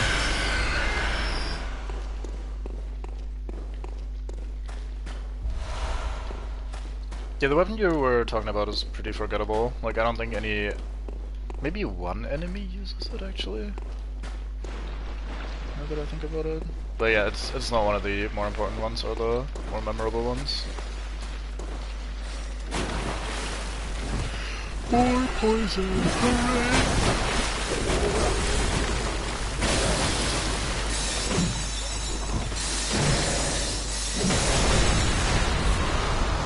Is that really not a cave here? That isn't a cave, is it? No, it's a wall. Thought maybe a perspective was playing a trick on me. Now I'm poisoned as a result. I did this to myself. Come on, let me jump over this place. I don't want to double back around through this one. There must be a place. Ugh. Oh, here. Well, that was easy.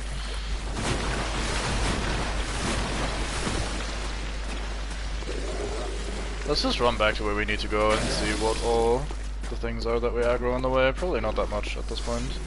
I think this is mostly guarded by the 2 hunters and we already took care of those. Although they're not yet. We really did miss a lot of those as we were running around. They blend in really well. You can sort of hear them in advance, but that doesn't really help that much. Alright, let's go. Oh.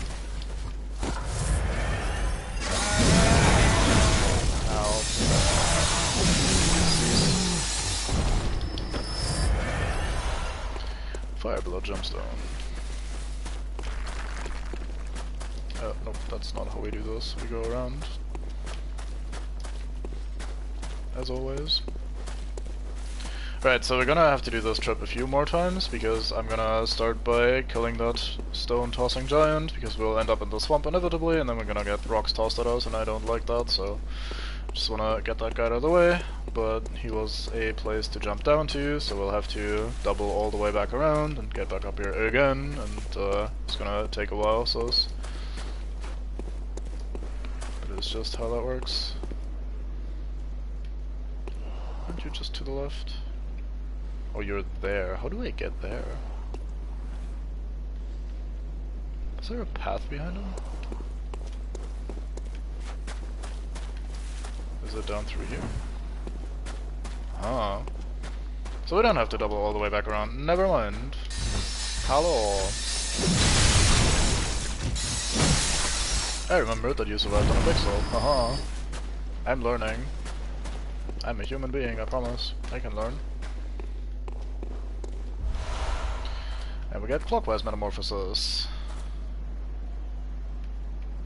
So, clockwise and anti-clockwise metamorphosis are both really good runes. They increase your stamina and health, respectively, by a decent percent. Especially the bigger ones. I think the highest one is like 15%, which is quite nice. Anyway, so we have this note here, this way to witness a miracle. And we have these little glowing lights guiding the way. These are what shining coins look like if you drop them. I think we showed that off earlier at some point. This must be some amazing loot. Let's go have a look at this loot.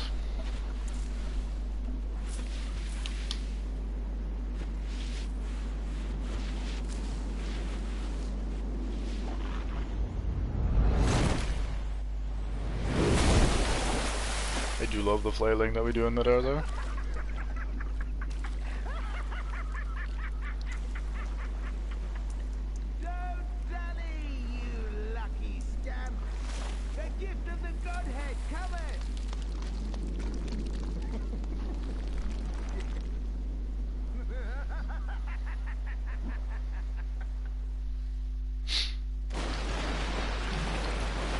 So yeah, we should have the game kind of expects that this happens before you meet Patches behind the door, so that's why he was acting the way he was, as though he had heavily wronged us already, which he hadn't at that point, not really anyway, aside from not opening a door for us, but that's what you're used to in a Souls game.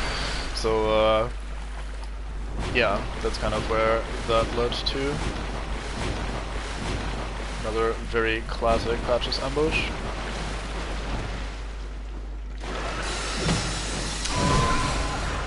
Rocks in the way.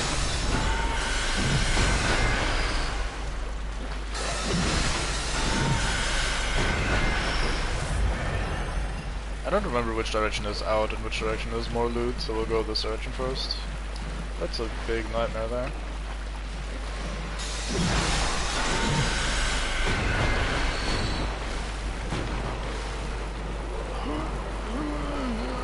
Like it, please. The big one.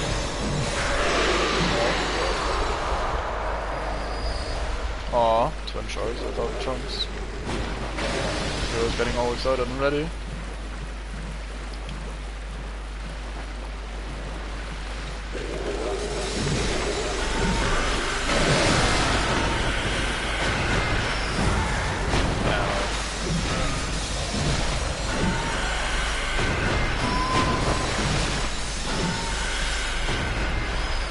So, while I said earlier that the slow poison isn't really that dangerous, what it is a significant drain on your blood vials. Like, as you're exploring this, you're gonna be just popping...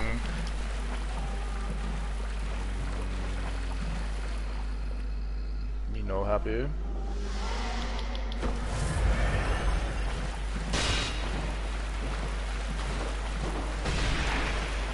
Yeah, nice try.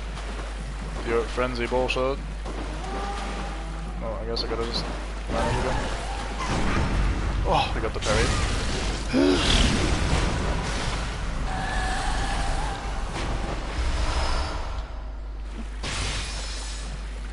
So, that's a grab attack that they're trying to do there. If that grabs you, you usually die. Funnily enough. Because of the frenzy bullshit for the most part. The main thing... Messenger's Gift. What was that one again? I forgot.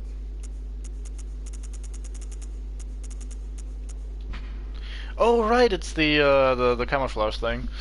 A strange gift from the messengers, inhabitants of the dream who revere the brave hunters. Use it to envelop oneself in a black nightmarish mist, then transform into a messenger. The illusion is a parlor trick, and any large movement will break the spell. To preserve the guys, proceed very slowly.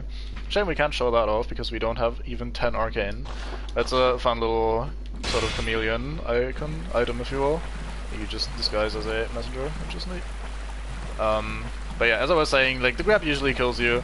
What's important is that the visceral attack that you can do, like if you parry them successfully, during those animations you are completely invincible. So, like, even if you're opening a door with a lever or just having an open animation, climbing, well, not climbing a ladder actually, although at various points that's true, especially in some of the later games. Anyway, like, most of the animations that you're locked in, you are permanently and completely invincible during those. So if you can do a visceral attack and the frenzy bar fills during the visceral attack, like it has been happening twice already for us, then the frenzy will proc, the explosion might even visually happen, but you will not actually take any damage from it, because your character literally can't take damage. I am not sure if that's true, but I think there was a thing where if you timed your roll, for example, perfectly, you can also avoid it, but I don't think I've ever done that myself, and I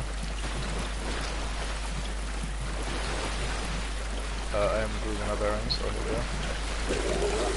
Wait. Was that cave always there? Was that an illusion? I confused myself. Didn't we just check this wall a little bit ago? Anyway. So yeah, the idea is that if you are invincible whenever the bar is fully filled up and the actual damage triggers, you will instead not take the damage because you're invincible. Which is nice. I think that's a pretty good way of handling that sort of thing. Oh, this is not where I want to be.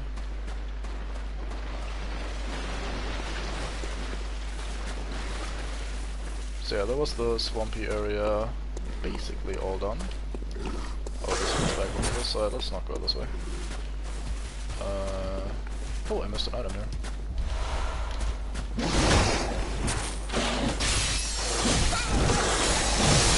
Stop being so flaily. So the quote-unquote best or easiest way of fighting Winter Lanterns as a result is to get close enough so that they start their grab attack, and then you parry them, and then you visceral attack them. And the visceral attack will not only kill them, it will also, if the animation lines up correctly with your frenzy bar, protect you from the damage that you would otherwise take from the frenzy bar filling. So that is quite alright. If you have a bunch of resistance, you might get to the point where the bar takes so long to fill that you're done with the visceral attack animation, and then take the frenzy damage afterwards. So you will prevent yourself from the invincibility protecting you by just making the bar too big, basically, which is unfortunate that that works out that way. But overall, it's somewhat reliable. Hello up there.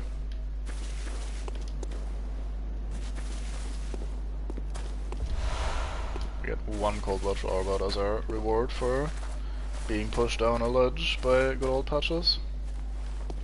I guess another way of looking at it is that the reward is you getting down there without taking fall damage, so who knows.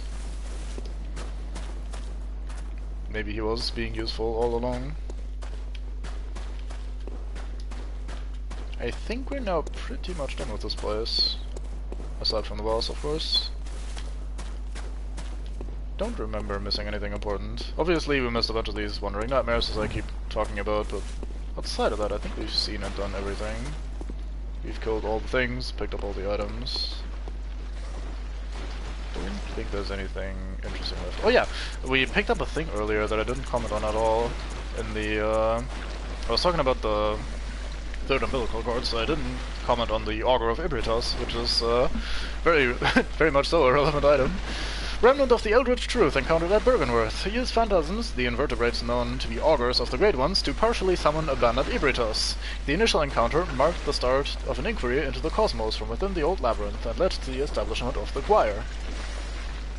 So, I guess in the old labyrinth, which is the tombs below Yarnum, they eventually found some bullshit. Might be Ibrishas herself, I don't remember, or itself. And yeah, they decided to do some cosmos searching and establish the choir to do just that. But yeah, I think we're done in this place now. We're also very much out of healing, so let's just use a Bolt Hunter's Mark to go home. Since I never... actually, I have this on a quick slot, don't I? Since I never use those, may as well take the opportunity when we get one. Oh, I can feel my head not working as I wanted to. Nose congested. Fucking... still sleepy as fuck. Anyway, we'll get there.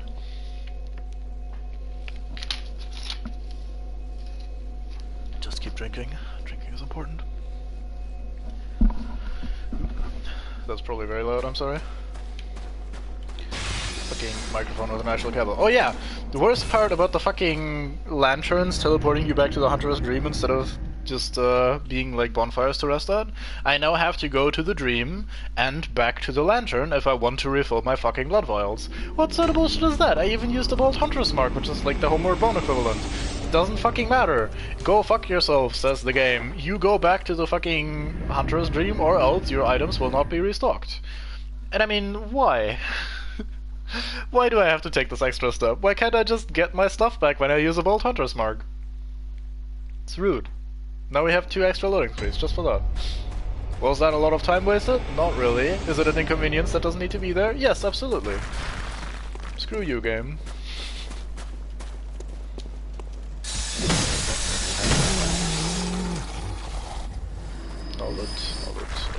Wait, I actually have to go down here though. Take fall damage before the boss, always a good idea. Yes, smart man.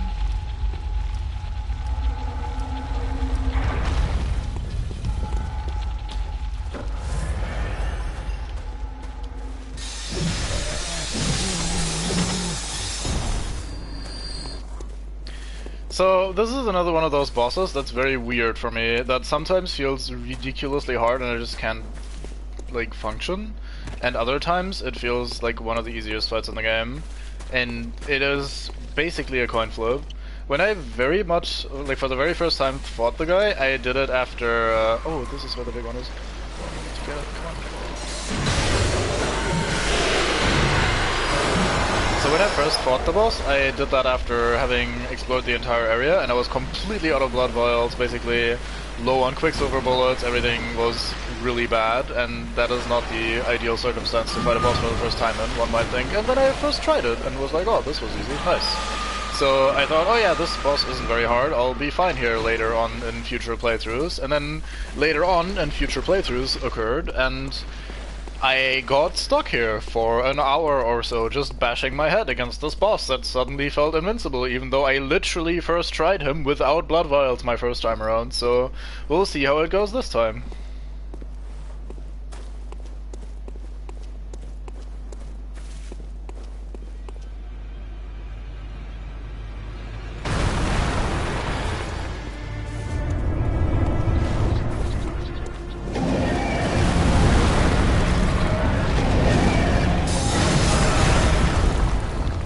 Actually, let's use lock on a little bit.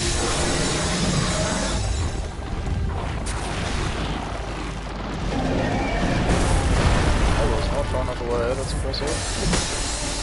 Okay, that looks like I'm probably just gonna... I've already forgotten about the fucking running into jumps already.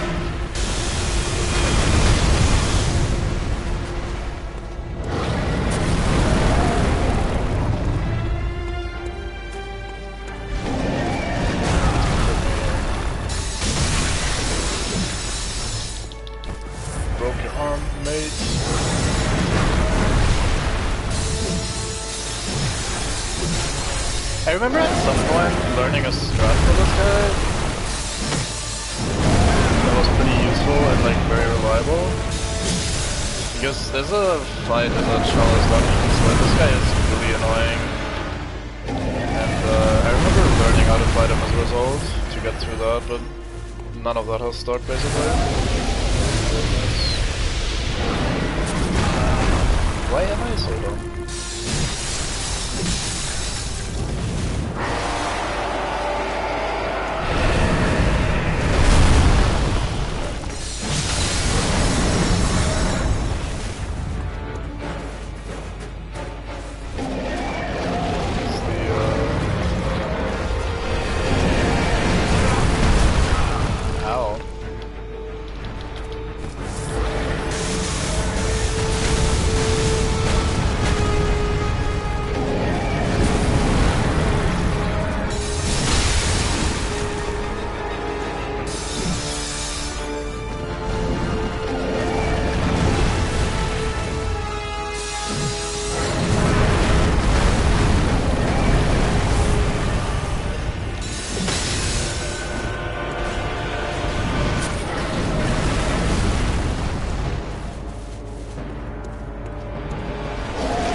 Locked in that fucking suit.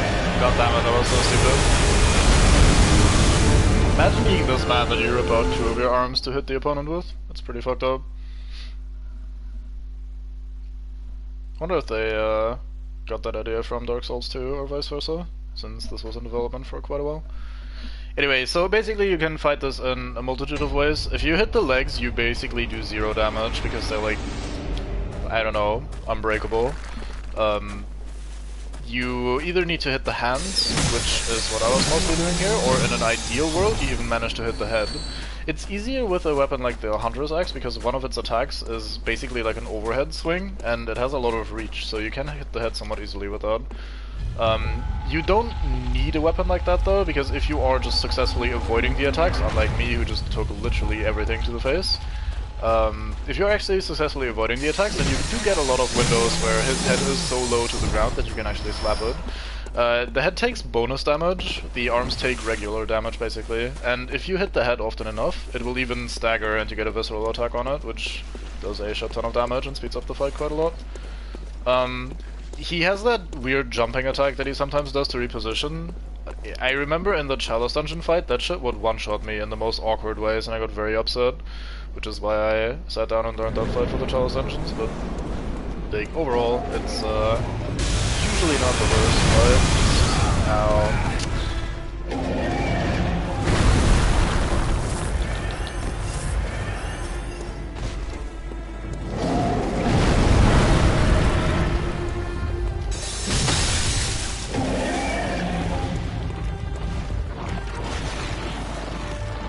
There's some fun games to play over this one as well, in general. It's not a bad investment if you can get one for cheap. Should be fairly cheap these days as well, with the PS5 being like the big man thing everybody wants.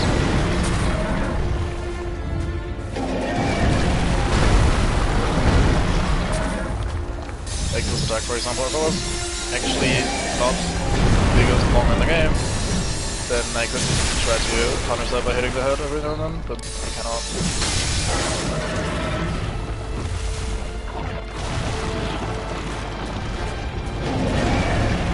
This does have an overhead, it's like somewhere, but I don't remember where that is. This is the best attack for him to do. Like, if you manage to not get hit by that, you always get a guaranteed counter attack to that, which is very nice.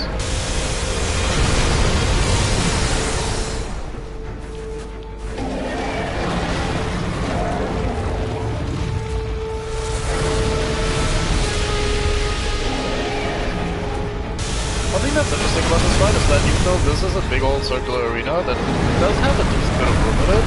This guy is so big and his limbs are so long that he does actually make this feel somewhat, maybe not necessarily claustrophobic, but like you do actually reach the edge of the arena and still are in range every now and then, especially once he does this.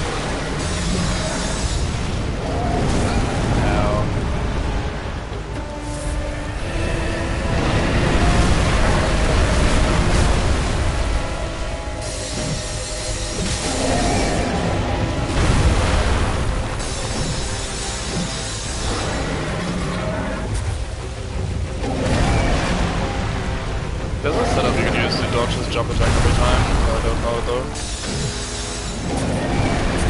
That was also not where the sentence was going. Like I wasn't gonna say like, oh, it does this, and look how easy I'm dodging. I just actually didn't remember.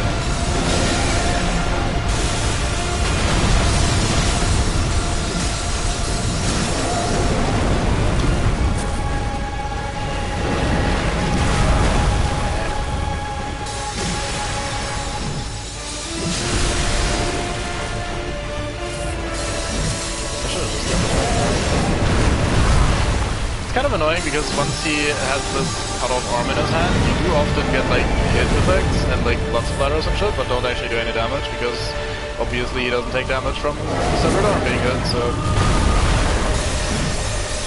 Come on. I feel like the whirling Jigsaw just hit barely too low for what I'm trying to do here. Oh. There we go.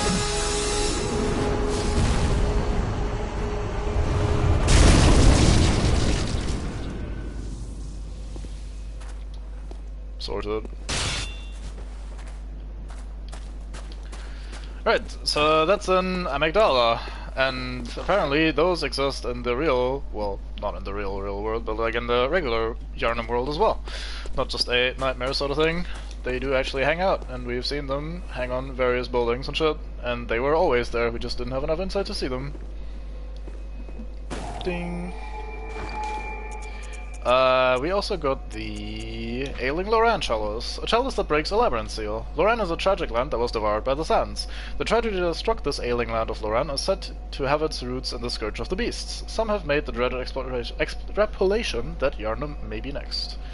So apparently there was a place that had the same sort of thing happen to it that Yharnam is currently experiencing, with the fucking beast plague and people going Nandos, and eventually it was lost in the sands.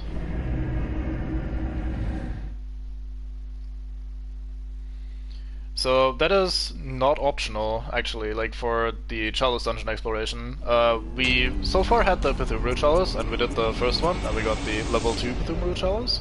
But this Ailing Loran Chalice is a level, or a depth 4 I should say, rather than level, a depth 4 dungeon, which means it's fairly swole already, and if you want to do the full Chalice dungeon story stuff, you actually have to go through this as well.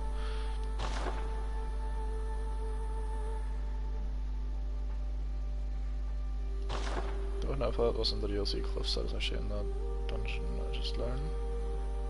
What? Oh, you're asleep again. Hey, maybe we get, maybe Garmin is also asleep. Let's perform Oogle.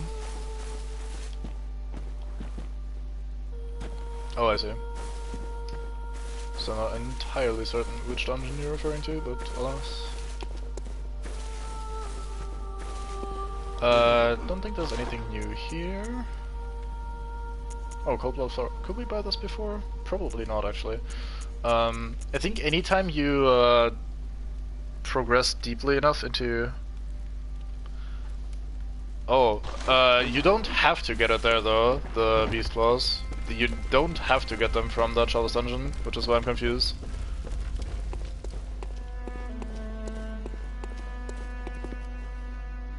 Unless we're talking about different things, which could always be the case.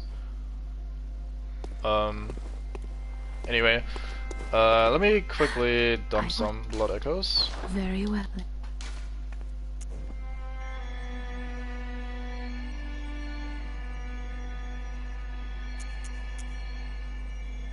Yeah, I think the guy and the thingy counts though, doesn't it?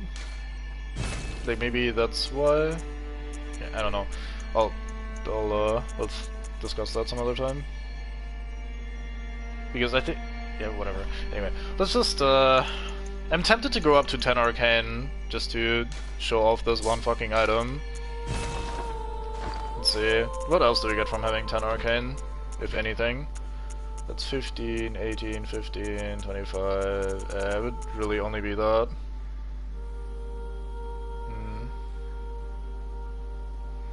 It's probably not worth doing for now anyway. Farewell, good.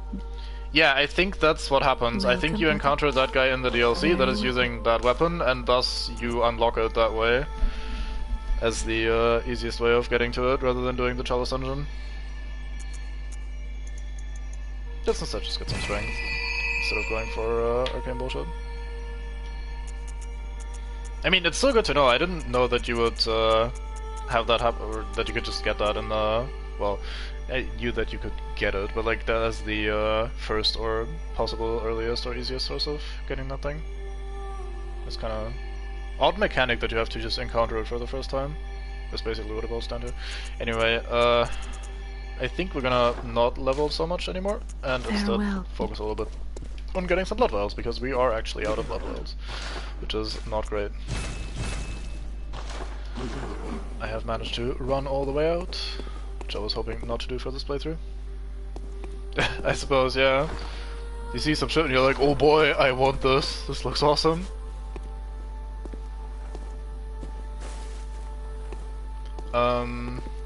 So what do we do next, having done that? I think we'll start with some of the other base game side areas.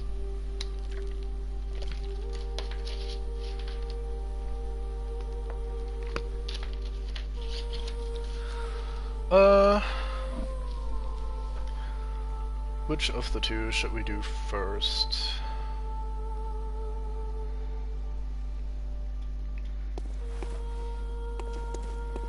Where do you think we should be going, Manbango? Should we go up, or should we go far, far away, basically?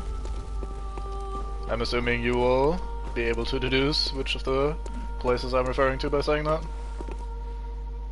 In the meanwhile, let's actually pop some more of these blood echoes and get some more blood vials.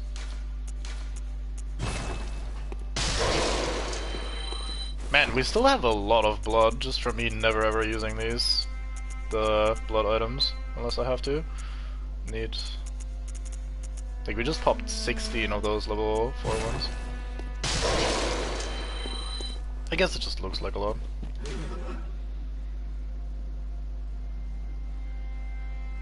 Man horse? Nah, I'm doing the DLC later. I wanna do the base game side areas first. Like, it's between... like, so for, like, the order, I want to do the DLC pretty much last, because of the way the difficulty works out and shit.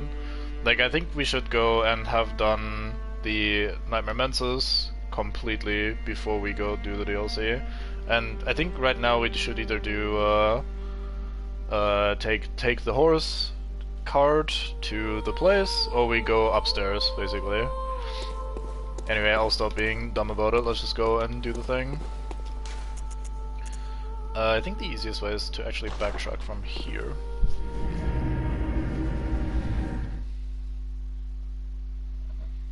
Yeah, we either go to Castlevania, or we go upstairs to, I don't know, the garden. Let's go with that. And I think this order is more reasonable. I think this is... like, in terms of actual progression and difficulty, they're both pretty much the same. Yes, Brian. Same in the membrane. Anyway, they're both pretty much the same, I think, in terms of difficulty, with the final boss that's available upstairs being significantly harder than the final boss of this other place here, so I think we'll start with this one, and then progress from here. So last we were in Hemlock Charnel Lane, it was still afternoon, and things had the nice, like, afternoon sun effect everywhere, and it looked pretty nice, and cool, and chill. And now we're here at night, and the place looks very different, and I think it's awesome just how different this place looks compared to when we were here previously. Might actually do a little wander through this area anyway, just to see the difference in ambience, because it is, in my opinion, quite striking. Let's start by taking care of the enemies though, so we don't just get distracted and run around. Actually, I don't know why I was being so, like, cryptic about where we're going. We have already found the Cainhurst summons, so... like, the letter inviting us to go to Cainhurst. Meaning, why wouldn't we just talk about going to Cainhurst? I don't know. Just being dumb. But yeah, this place looks so cool at night. I usually do it early, like we did on this playthrough, so I don't, well, I only get to see this if I actually go out of my way to see it. Wait, was that a message? No, it's just a bit of weirdly lit hay. Oh. Oh well. Wait, let's quickly go up through here. Wait, shouldn't there be an ambush here? Oh. Maybe you were the ambush.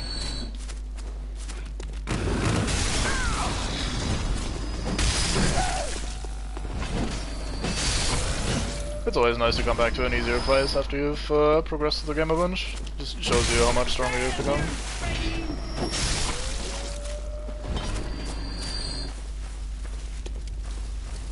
Fair enough. I'm sure I really got down. Ow. Okay. I forgot that you would just keep that combo going until the end of time if I let you swing. Sorry, sir. I'll just kill you immediately next time. My bad. Because I...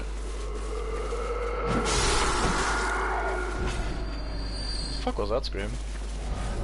Oh, one of those weirdos got summoned. Yeah, it's you.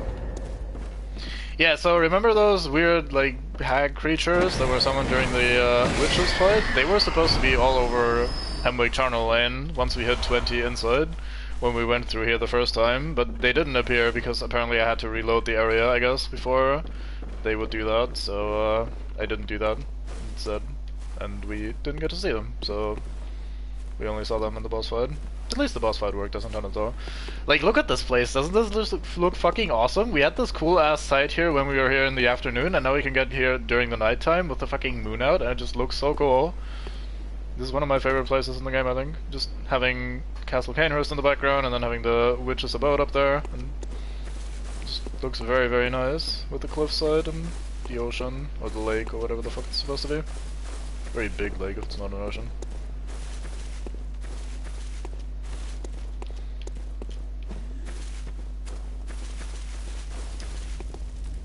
Let's just jump down here. Be afraid of the dogs.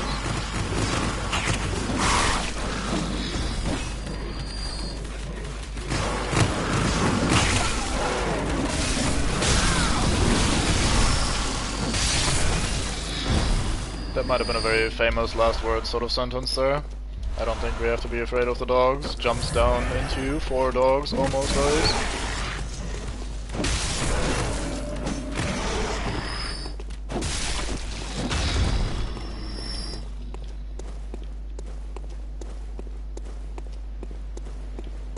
Here's where we found the deep sea or whatever the fuck it was, Rune.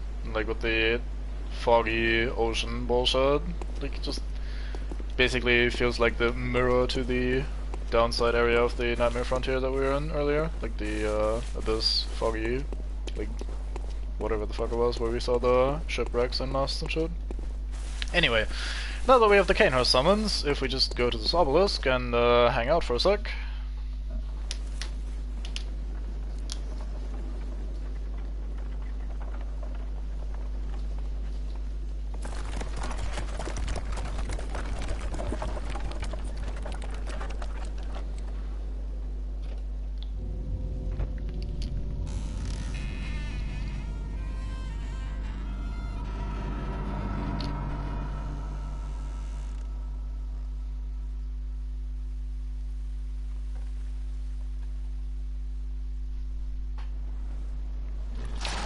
Oh. I thought it was just gonna put us in there automatically. Fucking heaths. It's good to see some alive heaths in this world. Like, they don't look very healthy, all things considered, but previously we'd only seen like dead and eviscerated horses or even burning horses in Yharnam. Fucking get out of the way, ruining my scenery. Bit weird that there's nobody like steering the thing.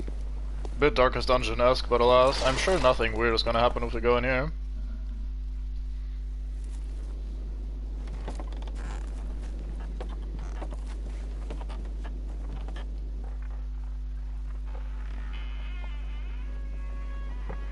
I saw someone talk about how they interpret this camera angle as someone watching you through the grass as you're leaving. That was never really my impression, but it's an interesting thought. I think someone was in charge of making this happen.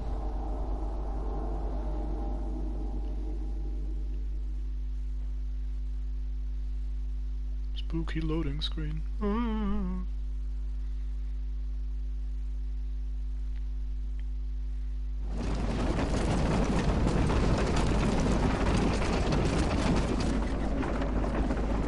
Hey, but I don't see what they're going for in this context. Like, what was it? Who would we be, like, and why, and how, and... You know. Like, I get that that's usually what the technique is sort of used for. I see you clipping through the ground there, wheel. Yeah, that's how I took it as well. Just the camera doing a fancy move, not necessarily implying anything spectacular.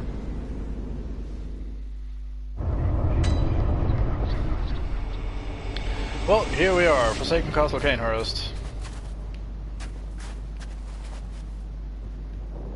Bit odd that we even got here, all things considered, you know, with this looking like it has been sitting here for ages, and the bridge not working, and these being proper dead all this time. Like... bit messed up. I do like that you can see the places in the distance, like look at Yarnum over there, and you can see the witch's abode as well. Bunch of landscape. Fuck's that? Can I see that from here? Probably not because of the railing. Eh.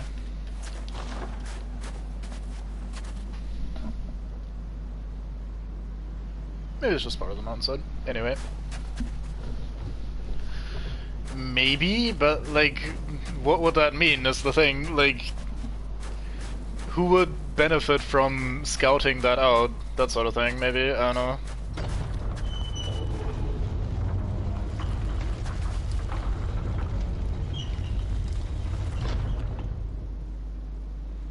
I guess one interpretation maybe could be Alfred? Like, maybe Alfred watches you go there because he's into, like, hunting Vilebloods and also wants to be here so he can, like, help out Master Logarius or some shit? Well, that on one hand, but also, like, more specifically, my feet are just stuck in this ground, like, goddamn, what the fuck's going on here? Like, if you are implying that someone is watching you do this thing, then that would imply that that has to mean something, right? Like, you don't just place a person there going, haha, all creepy like, without that doing something. Like, that would have to mean something, basically, that's what I'm trying to say. And I don't understand any way in which that could mean anything. But anyway, let's just stop over-interpreting that scene, I guess. Just enjoy this lamp. Then absolutely not enjoy these enemies. Also, hello there, pixelated grass in my beautiful scenery. I love this place looks great. I hate playing through this place, to be fair, but visually this place is fantastic. Haha, boobs. Also, already on the right side we have a future shortcut.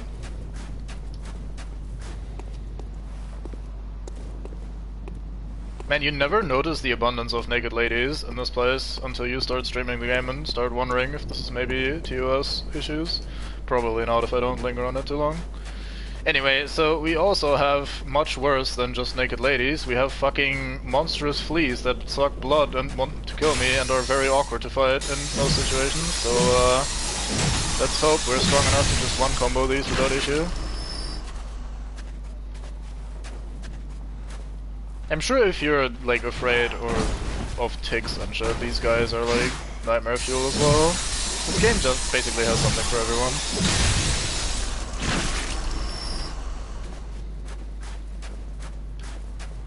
We had snakes, we had spiders, now we have oversized fucking fleas or ticks or whatever the fuck. Jumping around, looking all creepy and weird.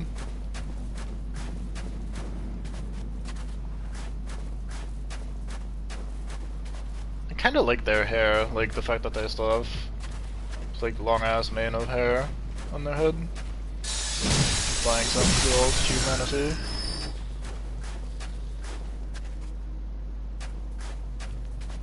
These like worm, eagle, leech thingies here are kind of annoying. They're very awkward to fight because they hit stud you a lot and they hurt a lot more than they should, looking at their size and the fact that they come in fairly large numbers here. In this one particular area at least.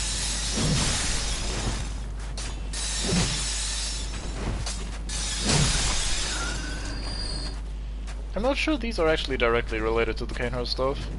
Like, they do pop up here specifically, but they also pop up in the poison area when you're going towards Yosefka. If you want to interpret that too strongly, you can maybe say that like Yosefka might be from Cainhurst, since she's like since those are also here. I wonder if there's a connection there maybe. Could also just be that they like that sort of area. Although this place is very different from the poison swamp where you first meet those guys, or these guys. There's also that monster in the Chalice dungeon that has been infected with one of these and has its head replaced by one of these leeches, I think.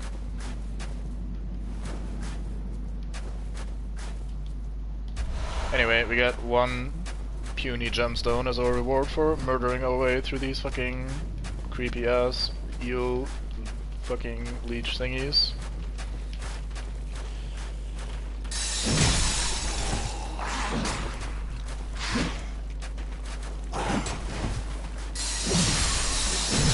So these things are interesting mechanically because they are very strong when they're facing you. Like, their attacks are pretty fast, they do a lot of damage, they have that pouncy jump attack thing that they sometimes do, all of which is fairly strong, like, not easy to deal with at times.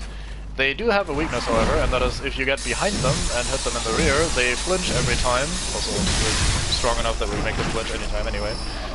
But if you hit their engorged blood sac on their ass, then you make them flinch every time and you can just kind of stun lock them away. So as long as you can stay to their side, or ideally behind them, they're not actually all that dangerous, but if you're in a situation where you can't make that happen, either because there's a lot of them or you're in close quarters or whatever, they can be really nasty to fight, so it's mechanically not too simple either.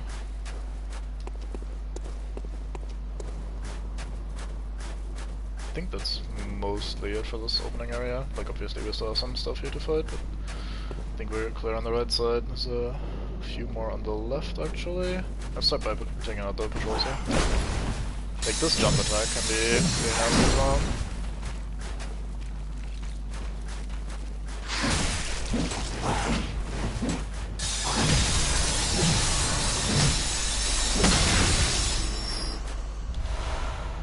Blood-tinged gemstone. If you're doing a blood-tinged build, this is basically the place to be early. Not just for the gemstones, but mostly because you get 3 weapons here that are relevant for blood-tinge, and especially for a blood-tinge build.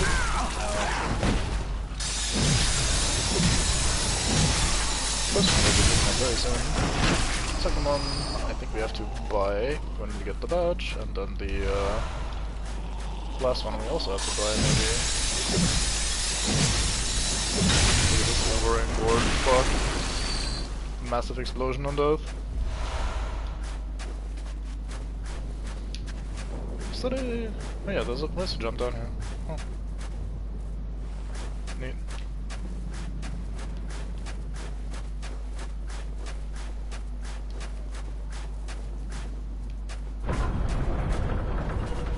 Doors opening. We are definitely invited with the gate opening for us and the door opening for us and everything. It's just that some of these locals are not in agreement with our invitation. Imagine if we just came to the point where we can just pull out the papers, like, hey look, here's my letter, I am supposed to be here, please stop harassing me. Maybe they'd be much nicer to us. It's gonna become more of an issue as we actually enter the building. I love how this place looks though. I probably have said this or shown this off quite a lot by just looking around so much, but this place visually is fantastic. I always wanted to, this is gonna sound very stupid maybe, I don't know, but I always wanted to make something like this in Minecraft, like look at reference and inspiration pictures for this and just try to build something like that, but that's such a massive, massive fucking project to do that that's probably never ever gonna happen. But I think just doing the landscape and geometry of that would probably be alright just by default. I don't think Valheim has the sort of, like, how do I say that? Like, maybe palette to make that really happen, sadly. Not yet, anyway. Like, something of this scale with, like, the... I don't know.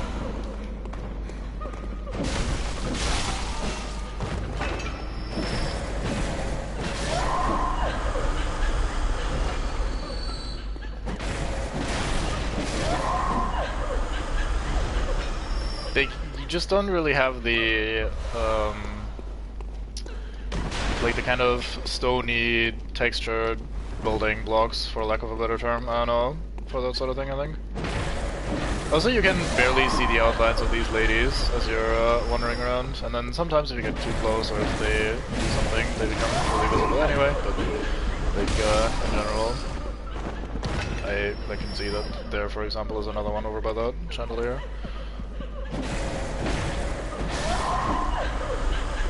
I think Valheim works pretty well as long as you're building like the building you're making is like wooden. Like that works okay. But anything like stone and more ornate, more castle-y, etc. Just I don't think the game has the like the palette for the blocks and materials for and shit.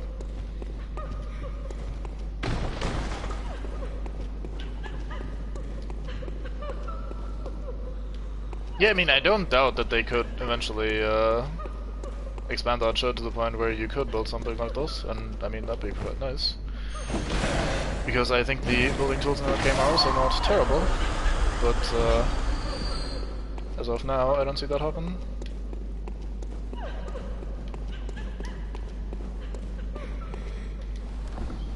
That is true, that thing was very lacking. Alright, we got the Weiter Polish. For some reason.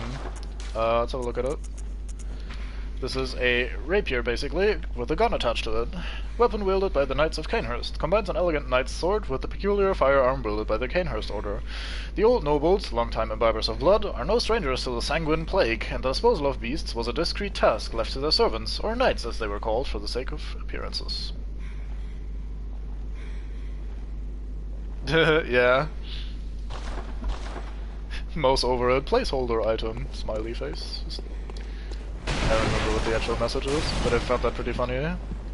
Then me and Zorollos got there, it's like, hey look, here's your trophy, it's fucking nothing, enjoy.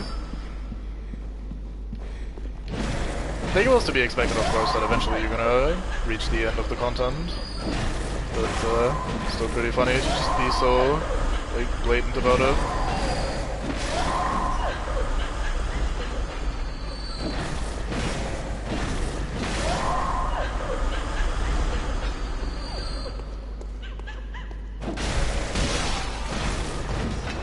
Down you go. Chunk.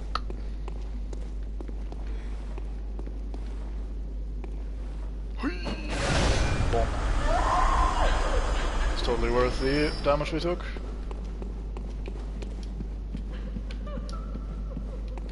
So much crying. Ladies, I know you're sad that your queen is like trapped or whatever, and that Cainhurst isn't what it used to be, but please cease the whinging, goddamn.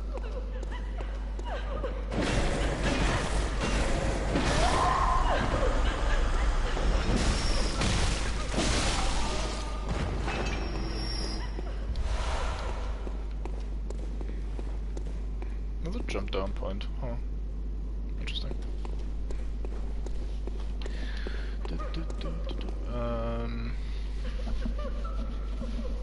Let's not overthink it, let's just go in and start slapping. I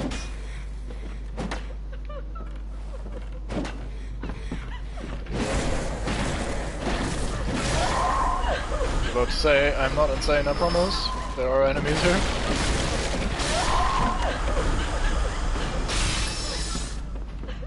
Saw time. Oh, do you stagger when I roll at you? Oh, you do. How nice. So unlocking and rolling into them might actually be reasonable if we ever get cornered.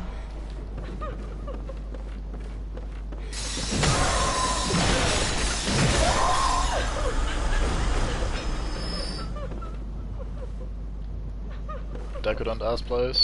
I must saw. Can't solve the stuff upstairs. Got some solid ass furniture. And like cutlery and shit. Hello.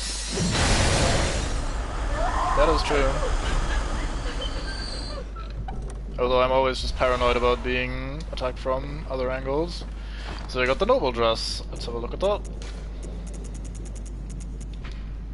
A finely tailored Bordeaux dress, worn by the nobles of the old bloodline that traces back to the forsaken castle Cainhurst. And it looks like this. Doesn't quite go with our hat, but this should look somewhat familiar, because I think that is what What's-Her-Face is wearing. Brain... come on. Not Annalise.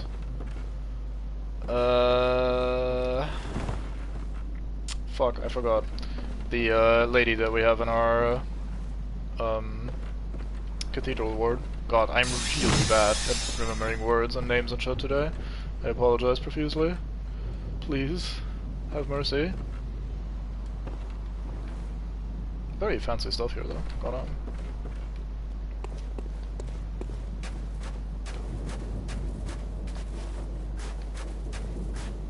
But yeah, I was mostly using the untransformed version and stuff to be able to dodge at a moment's notice if they sneak up on me from behind, because it's kind of difficult to know where they are at all times since they're mostly hanging out invisibly.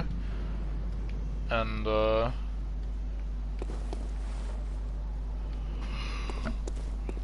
then I went to the regular transformed version because it would swing wildly enough that I'd probably be able to defend against it from more angles. But yeah, probably good targets to saw apart with L2.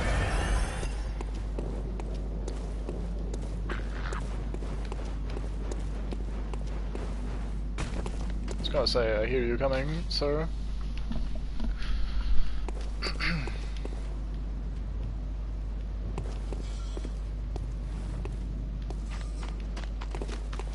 Come on then. How do you feel about this actually? Ow. Really, that hit me, damn. I guess those are wings with some widths to them. Twin Bloodstone shards.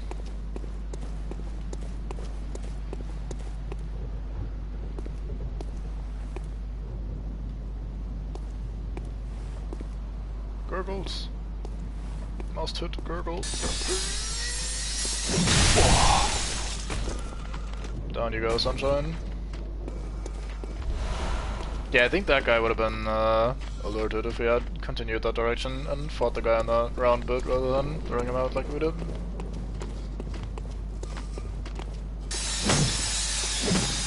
Oh. He was moving the corpse. I was attacking the corpse. The way things go sometimes, I guess. This just leads back. Alright.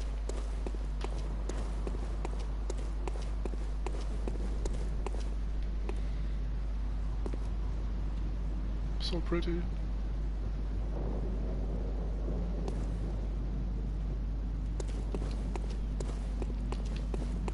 Any more sneaky buggers?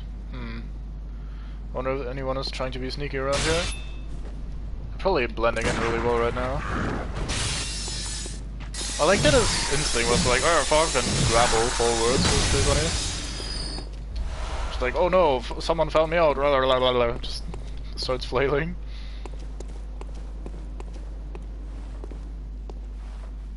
Look at all these fucking statues, literally everywhere.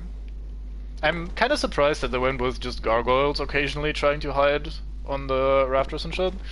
Not rafters, is it the wall bits? I don't know what they're called. Yet there's no one actually like pretending to be a statue, just coming to life and attacking you. Seems like a missed opportunity. Alright, so now we have the next type of bullshit that we encounter, which is these lads.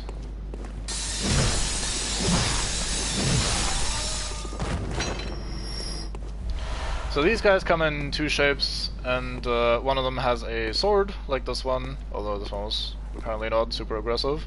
And the other one has a shooty bit, like a blow dart thingy, I think. Actually don't know exactly what they're using as their ranged weapon, but they shoot you, and it's annoying. It's also kind of dangerous in some of the rooms. Thought I heard a nightmare.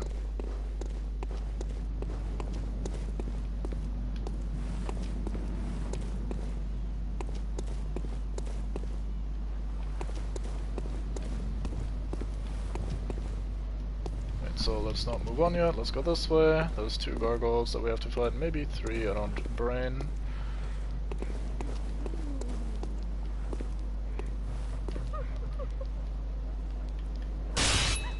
Can we maybe shoot you? I can't see where my projectile is going, I think I just can't aim up if memory serves. I can aim up, I'm just bad. What the fuck is that angle? Fuck it.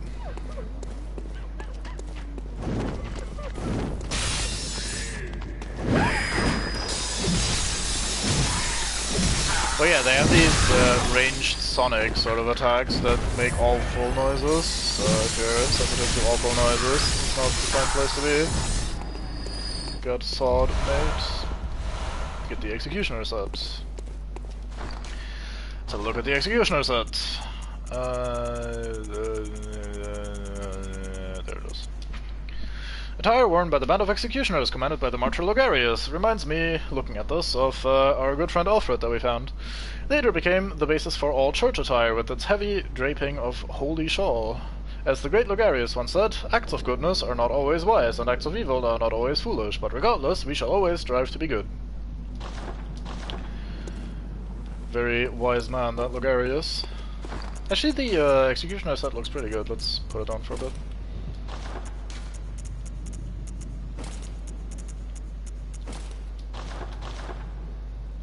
Let's, however, not use that hat with it.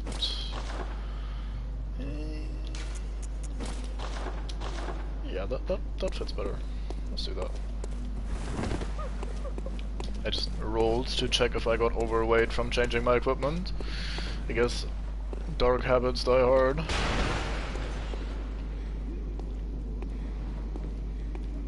Alright, so this is where things start getting a little bit annoying with these servants and shit. So we have some of these sneaky ladies again.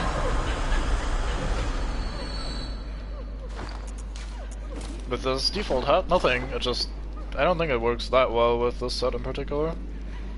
Like, this set looks very, like, poncy and fancy, and having your face open, or on the contrary, having your face hidden doesn't really go along with it very well. So I went with a top hat instead. We don't have the cone dome yet. Come on. Can't wear the cone dome.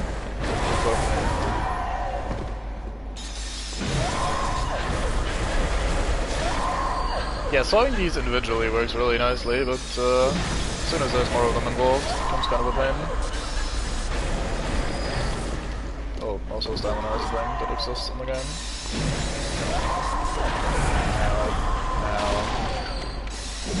Yeah, I think my strategy of default swings at them, unless they're super exposed. Appears to be for the best for now.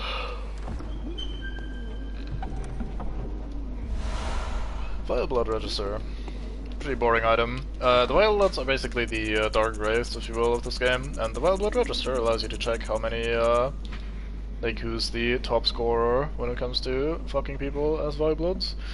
Red leather record of the Vile Bloods loyal to the Covenant of Annalise, Queen of the Vile Bloods at Cainhurst Castle. A record of the Vile Bloods, bloodlusting hunters who seek blood dregs of their prey, kept throughout the ages. Online use item only, cannot use this item offline.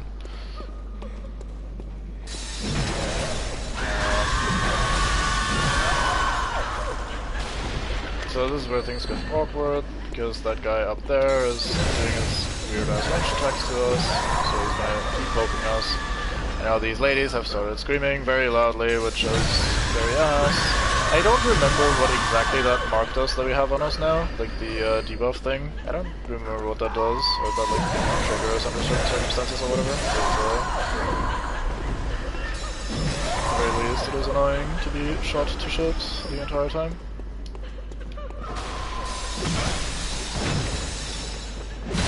I like that he actually fell on his ass there instead of just dropping down normally.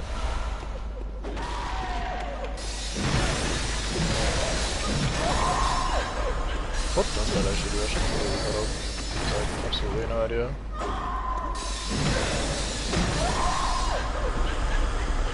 Although I'm currently not willing to go to the Souls wiki or Bloodborne wikis because the fucking... Oh, actually the localization, or the stress test or whatever the fuck it was, rather, has probably ended at this point, so they can't really be streaming Elden Ring anymore. But they were streaming Elden Ring last I checked because it was apparently available at that point in time, and everybody was like, oh yeah, let's all stream this fucking game and embed a fucking Twitch player on our website so that anybody using this wiki is now contributing to us having massively inflated viewer numbers. Oh, and also enjoy your passive fucking spoilers, mate. Absolute cons. Anyway, we have elevator.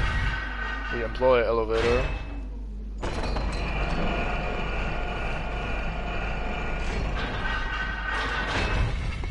We have employed elevator, and now we are down here. Who could have thought?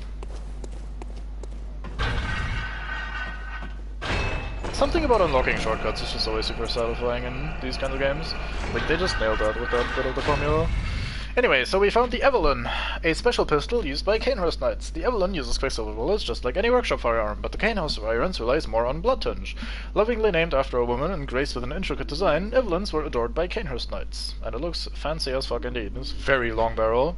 So this thing has 18 blood tinge requirements, but it scales pretty well in blood tinge, and is one of the better, if I remember correctly at least, damage weapons for a blood tinge build. So if you're doing a blood tinge build, that is likely going to be your firearm. The double firing pistol still outperforms it at high blood tinge when it comes to purely damage, but it obviously has the downside of using 2 bullets at a time, so that's kind of cheating. And the Evelyn only uses 1, so it's basically your eventual go-to gun for that sort of build and playstyle. Looks cool as well, which is always fun. Oh, fucking... Oh, sorry. Body is malfunctioning.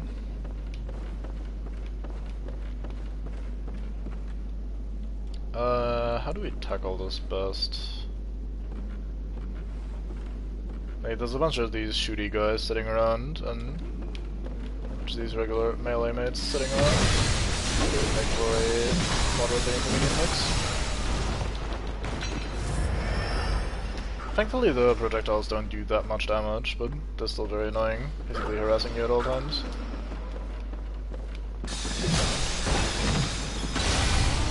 The melee mates, if I remember correctly, do shockingly high damage for how frail and flimsy they are. Like, they look so unassuming, but if they get hit by them, it hurts a lot, from what my brain seems to tell me.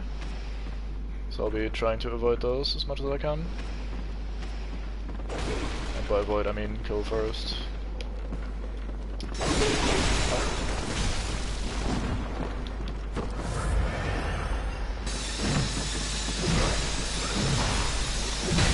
Dodge there, mate.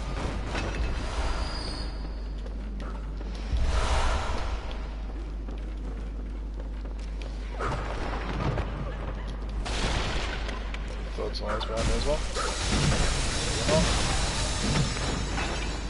Let's push myself off the ladder, that looked alright. With that forward thrust.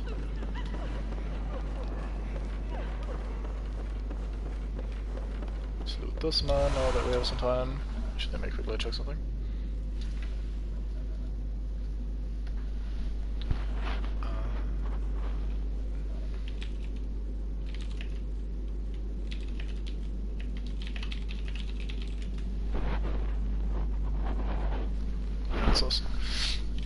go.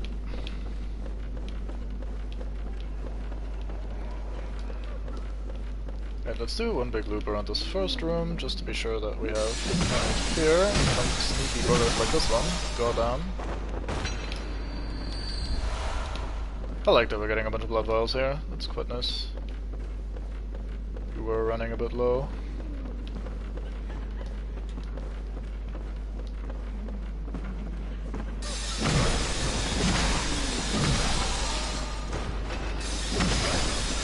You were switching to your weapon, I saw that, mate. Can't fool me. I know you're secretly all about the murder life instead of the cleaning life. Probably a good choice in this sort of a game, to be about the murder life rather than the cleaning life.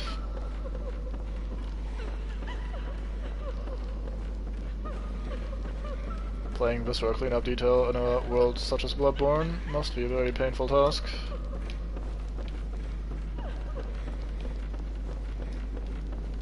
Isn't this where you jump over to get to this downstairs area? I think so. Right, so one of these windows was open, and I'm not sure in which order we want to do this shit in. I think both of the paths that are open to us right now are like one-way trips. At least for now. I think we want to do this first. Oops. If we can manage to, that is. Is this actually the right idea? I think that's how you do it.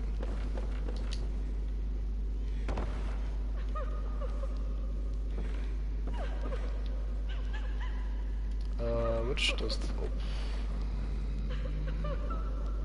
I think this wall can be open as well.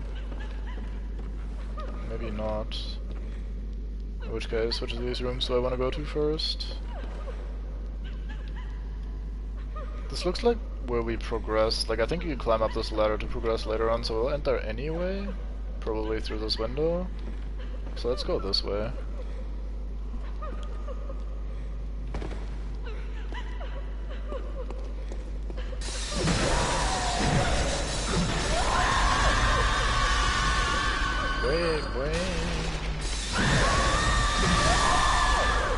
Stop using your severed head to scream more than you would normally scream. That's kinda weird. You'd think if your head comes off, you'd be worse at screaming than with your head back on. Turns out Bloodborne teaches us the opposite.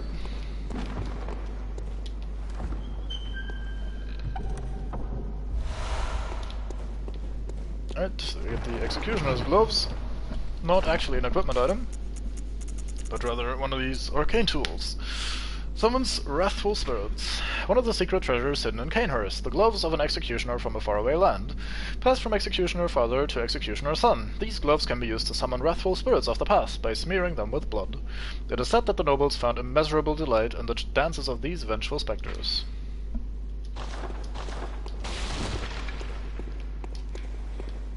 Does not bode well for the executioners if your sworn enemies find your wrathful little soul thingy that you use as a weapon delightful and entertaining.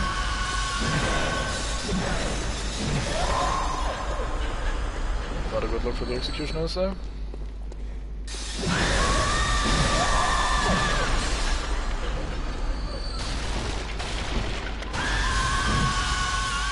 Oh.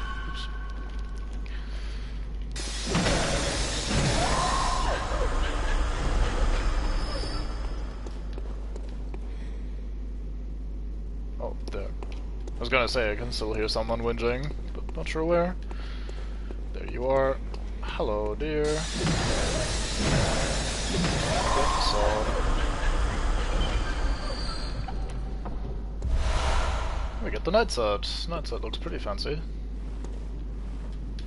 We shall give that a shot once we get outside and have some better lighting.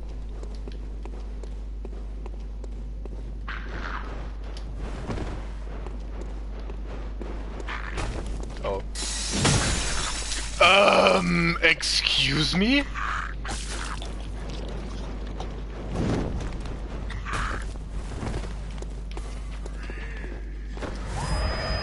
I think I just hit the very, very, very tail end of their grab attack with my own attack, and thus he got me. I'll try to remember that moment because it's kind of interesting. I want to clip that.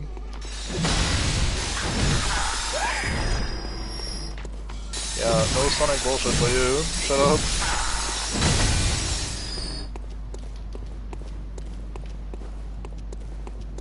Although, sorry, the correct phrasing is probably "you're too slow." Anyway, so this is where we would have been if we had jumped out the window. We would have gotten to this item and then dropped down here. So we didn't actually gain anything from doing what I just did there, I think. Fair enough, it is also a bit of a sonic boom. Even fits better with the projectile thing. God damn it. I'm bad. Is this the bait? Like, one of these ledges always looks like a place you can actually drop off of from... or like drop down to rather to me, and I think this is the place. I think down there looks like you could maybe jump down to, but I think it just kills you, so let's not do that.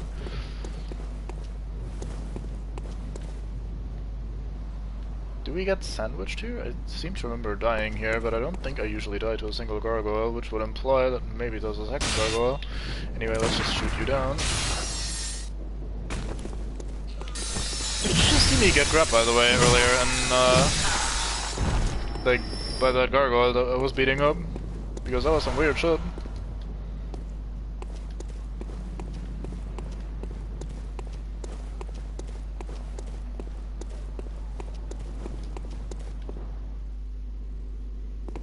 I see.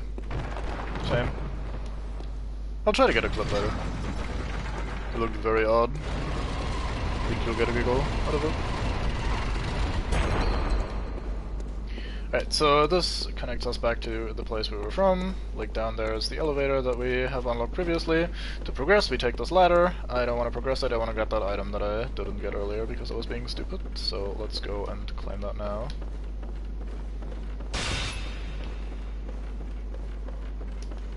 I could have sworn there was a reason you wanted to jump on that, though, to access something. Maybe that's just a shortcut, actually. Maybe that's just what the speedrun does to go through this area more quickly. It does skip a little bit, so that's probably what it does. Why I think that's important. Just a bunch of bullets. Alright.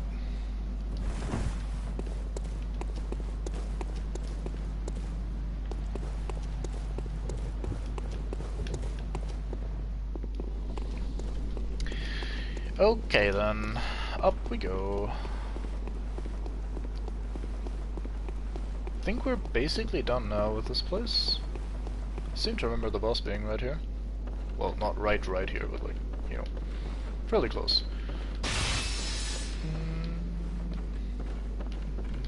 Oh.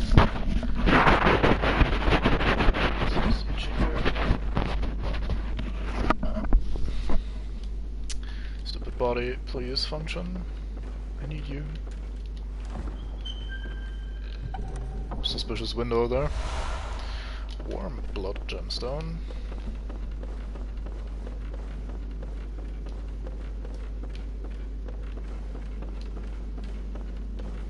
Probably a decent place to hide an ambush around one of these corners, because eventually you just stop checking them as you run along. Because there's like so many opportunities and none of them were taken, so eventually you just go into that, it's probably fine mode, and then that's where they get you. More chunks. Getting a decent number of those. Maybe we'll even upgrade a third weapon to top ass at some point.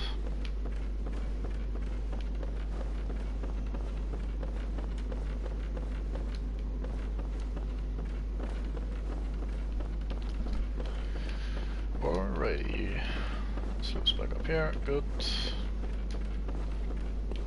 Up the stairs we go. Some more gargoyle fighting. Gargoyle fighting.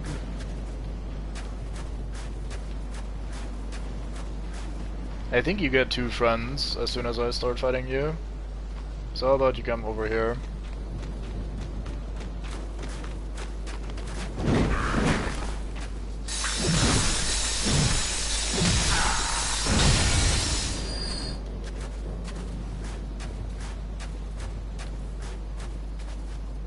I think one is right there. God damn it. Get that out of here. Maybe not, I'm wrong. But yeah, I'm pretty sure this one's into an ambush. Oh yeah, there's 2 of them up there. And one from the right somewhere. And Squawk. Maybe.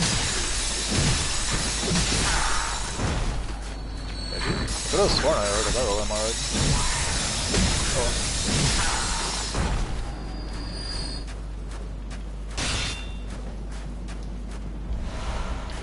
We get the knight's wig. Oh yeah, we didn't check out the knight's set yet. Knight's set looks very fancy. Let's start with the wig. It's not really much of a wig, it's just a tiny little attachment to the hair. Adornment prized by the Knights of Cainhurst resembles a ponytail of silver hair. The Cainhurst way is a mix of nostalgia and bombast. They take great pride in, even in the blood-stained corpses of beasts that they leave behind, confident that they will stand as examples of decadent art. Then we have the Knight's Garb, a regal piece graced by intricate gold work.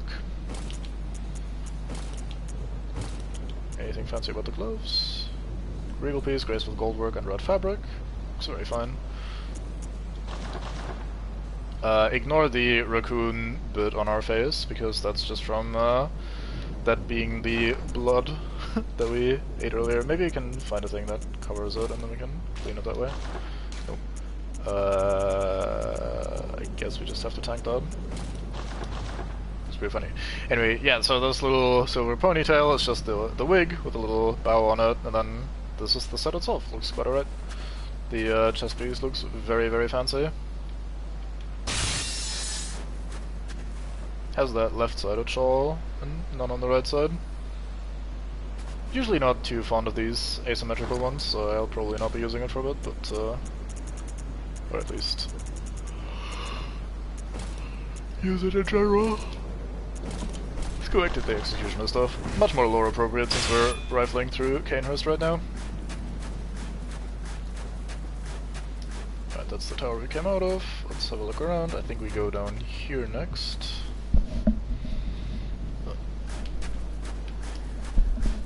Fucking headphones.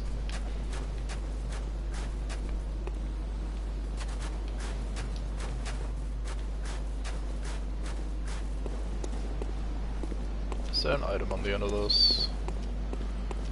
Could might, but is not.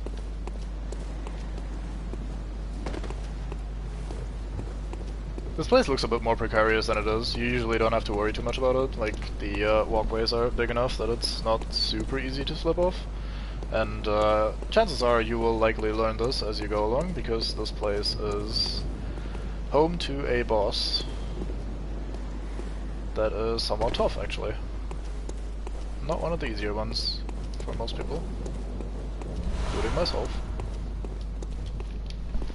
There is a trick you can do. Actually, there's a few tricks that I know of, but we're only going to be doing one of them. This boss has two phases, like a lot of them, and phase 1 is fairly easy, and phase 2 is comparatively very hard. So there's a trick you can do to skip the transition into phase 2. Basically, if you get them to the threshold between the phases, and then do some very, very strong burst of damage, like a visceral attack, you can kind of skip the trigger that makes him go into phase 2, if I remember correctly. So he effectively just stays in his phase 1 moveset, and the fight is very easy. I'll not, like, if that happens coincidentally, I'm fine with that, but I'll not intentionally go out of my way to set that up or whatever, so. But that's not the main trick. The main trick is that, he has some magic fancy bullshit going on. We'll just have to deal with that. Find ways to deal with that, rather. I think this has a cutscene.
Let's actually try to take a moment to learn which moves which. So I can deal with them.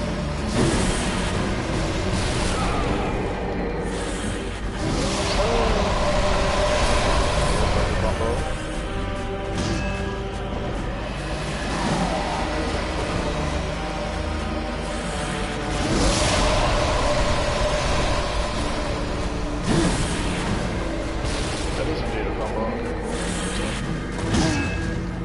Probably get a hit in there, maybe they'll slow it close to me. Right now, for example.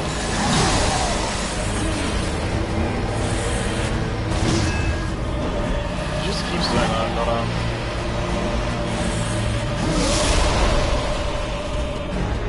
really need to stop these fucking accidental jumps.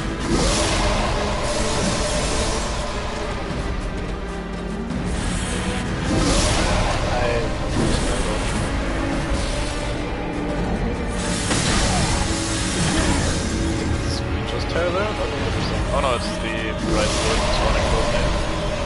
It shouldn't be bottom half of that. Bottom half of that.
Oh, I got hurt.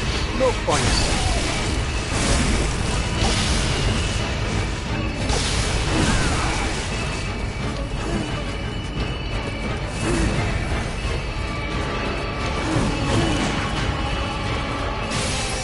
Let's not try to just square his bomb.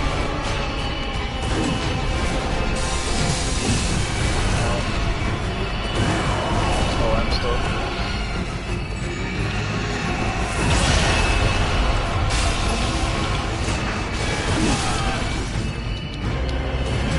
So when he sticks his sword on the ground like that, it summons basically a blade storm sort of thing, and you want to get rid of that. Now the trick is that you can shoot it, like I just demonstrated twice. A lot of people don't know that. If you let these swords just hang out and do their thing, you're gonna make the fight very hard for yourself. Please die, thank you.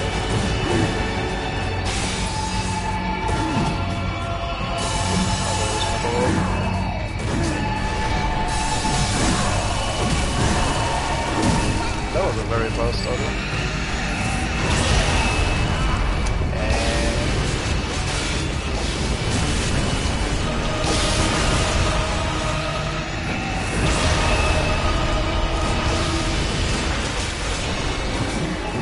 Dive bomb for the first time.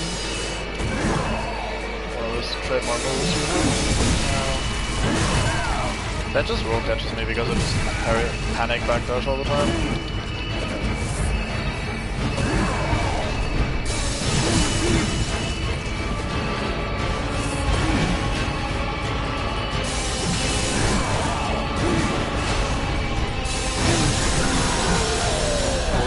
Bad. Most of that wasn't too bad because we did a lot of damage comparatively, and I knew about dealing with the sword bullshit. That is otherwise pretty difficult to deal with sometimes. We also just in general were swole enough that we could withstand a lot of the attacks. And we get the Crown of Illusions. One thing that makes Souls games hard is that a lot of people, for some reason, don't invest heavily into health. If you have a lot of health, the game actually becomes exponentially easier, I think. Because you might be in a situation like me there, where I was like, oh no, I'm getting hit, I don't know the roll timing, I don't know when to dodge, so I'll just panic backdash, and then I get caught all the time just panic backdashing, and it's really bad. And if you have enough health, you can just get away with that, basically. Like, we basically outstatted that fight instead of outskilled that fight. Like, I didn't really learn his attack timing very much, I didn't do anything too fancy over the course of the fight, but we had enough health and enough damage that we could just win.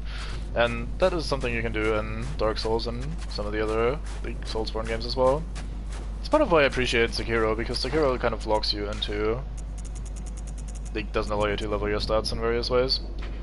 Anyway, back on the game. We have the Crown of Illusions, one of the one of the precious secrets of Cainhurst.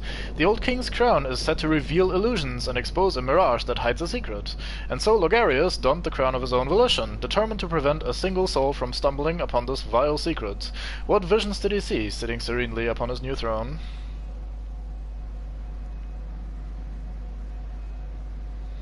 Yeah, exactly. Like, I'm also mostly fine with that in a lot of cases. Like, in this fight, for example, whenever he did the 2 swipes, then he waits a moment, then he does that thrust. That thrust basically is designed to catch me just panic spamming my backdash, and I kept doing it, so if I'm dumb and and I'm unwilling to learn, then that's what I get, and I'm fine with that. So in this case, I don't mind it as much. If it goes overboard and the entire fight revolves around roll catching like that, it's kind of... I don't know, then it becomes a problem, but I think this fight, for example, does enough things well that it's not only about that, and it's mostly fine. Anyway, so we put on the crown, and we approach this quote-unquote throne.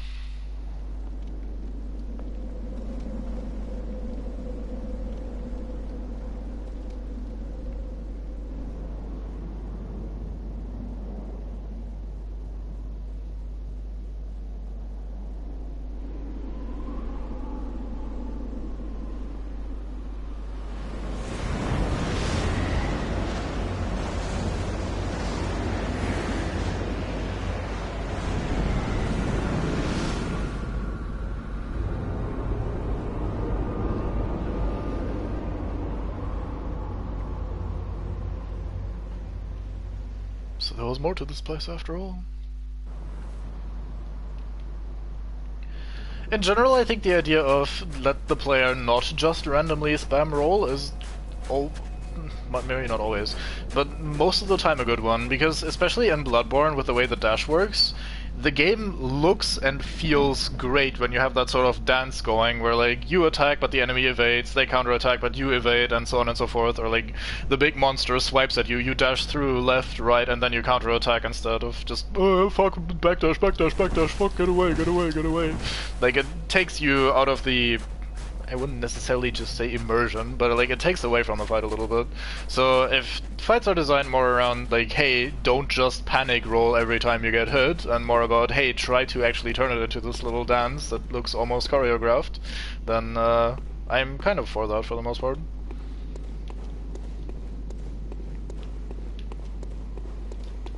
Like, I myself, whenever I do that, where I just, like, brainlessly dash away, try to heal and reset the fight that way, I feel like I'm playing like an idiot. Like, I'm playing this in a stupid way, rather than trying to play it quote-unquote properly. Obviously, that's, like, dumb to say, and I don't judge anyone for playing however the fuck they want in this sort of case, but I feel like I'm just, like, getting away with it because of my high stats and shit, rather than, hey, I have learned this fight, I can now dodge reliably and shit like that. And a learned fight and a well-executed fight always looks and feels really cool, as opposed to just fucking, I randomly press buttons and win. I claim no subjects, but here lieth our throne. Kneel afore us, or get thee gone. Or get thee gone.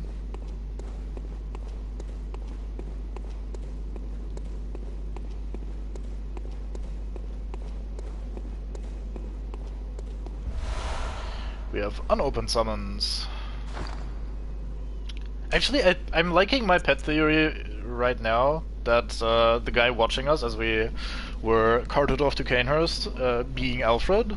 Because, like, if you imagine that Alfred is, like, trying to get here and he doesn't know how, and then we get the summons and we just hop into the stagecoach and fuck off, and he's just watching that like, huh, what the fuck, that's weird, what's going on there? Then we get the unopened summons and can make him get in there as well, but, like, he couldn't get in there without the extra summons and shit like that. That's kind of... I think that works out pretty well. Anyway, unopened summons, an old sealed summons. Like the first of its kind, it's an invitation to Cainhurst, but for whom is not known, as it lacks an address. Address C, rather. Yeah, I claim no subjects, but bow.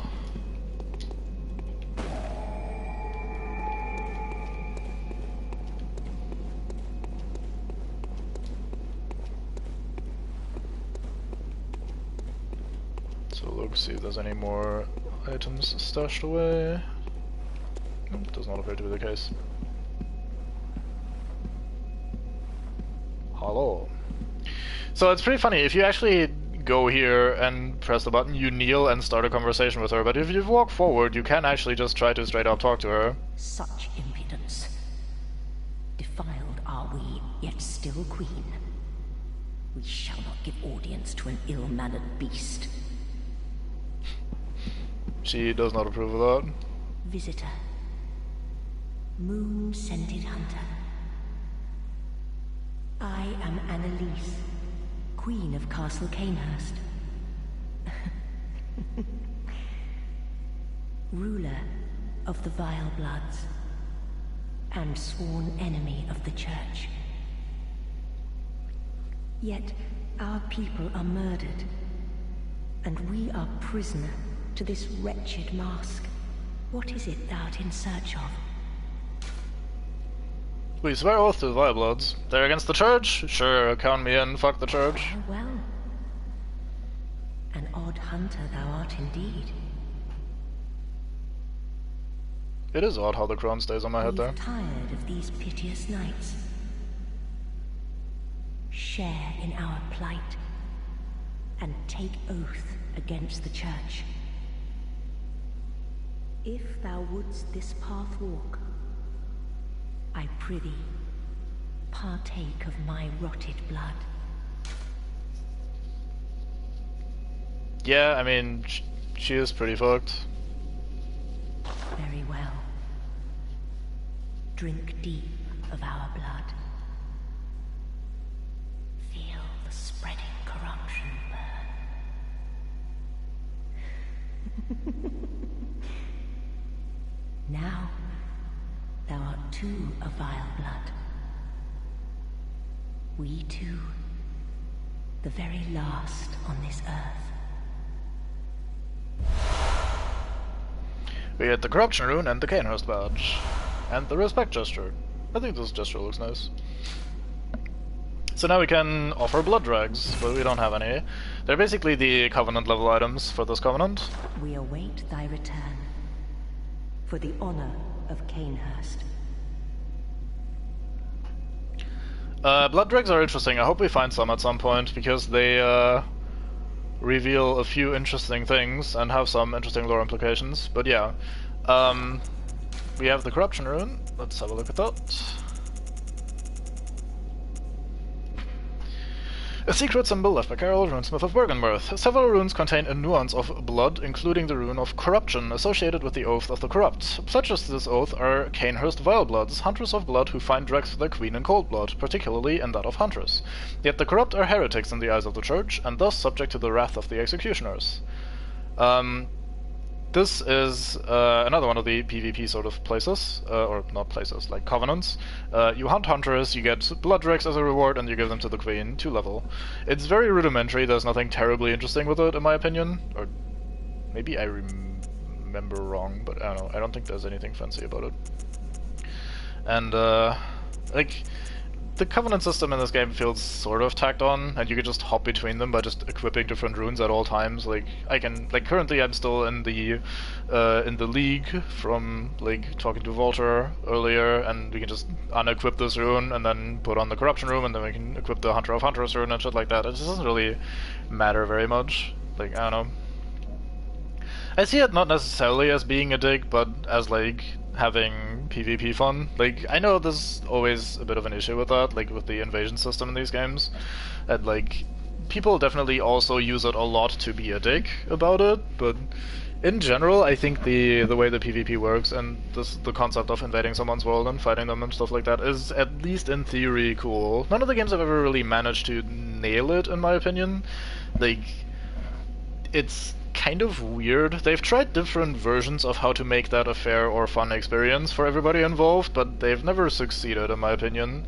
Like, in Dark Souls 3, for example, you only really get to invite people that already have people in their world, so you're usually 1 versus 2. Now, this makes it easier for the host, because suddenly the invader isn't just quote-unquote ruining your game, because usually the 1v2 ends very poorly for the one, so obviously you and your mate are just gonna win, so haha, fuck that stupid invader. In the past, a lot of times invaders would, however, be very specialized PvP builds by people that kind of knew what they were doing. So if you play Dark Souls 1 and you get invaded by a low-level build with endgame gear, then he's gonna just shit on you and life is miserable. Like, it's not a fair or fun fight, but instead just someone coming to murder poor innocent new players. Like, that sort of shit always sucks, and like, I understand that a lot, or maybe even the majority of the PvP invasion sort of stuff is always seen as like a dick move, but conceptually the idea of another player invading your world and being an extra obstacle and trying to like slow you down or whatever is really fun to me, and I think it's kind of neat. Like, in this game, I don't know, haven't really had that much experience with PvP, like I said, because I only got invaded like twice or some shit, but it's, I don't know, I think it's neat.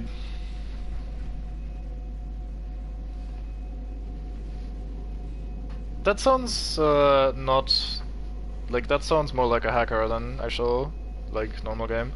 Like, if you're in the parish early on, then like the invasion level is like plus minus 10 levels plus 10% or something. So like if you're early game and you're like level 10, you can only be invaded by like level up to 22 or some shit. So, or 21 or whatever. You probably shouldn't be able to wear full havels in that level range. Very fun. Like, that's the thing though, it's not necessarily just about like the Havel stuff, but like, you can have a level 1 character with a fully maxed out weapon in Dark Souls 1, and that level 1 character can then play with other low level characters, but be much, much, much stronger. So especially on the offensive side, I think the odds are just super stacked in the invader's favor. Also, you can do like min-maxy bullshit. Like, I once made I went through a phase where I was like, okay, I'm gonna make characters from all sorts of different levels, so that I can play with mates, because when I first started playing Dark Souls 1, I had a lot of people that also played Dark Souls 1, and we would just always co-op and do fun stuff like that.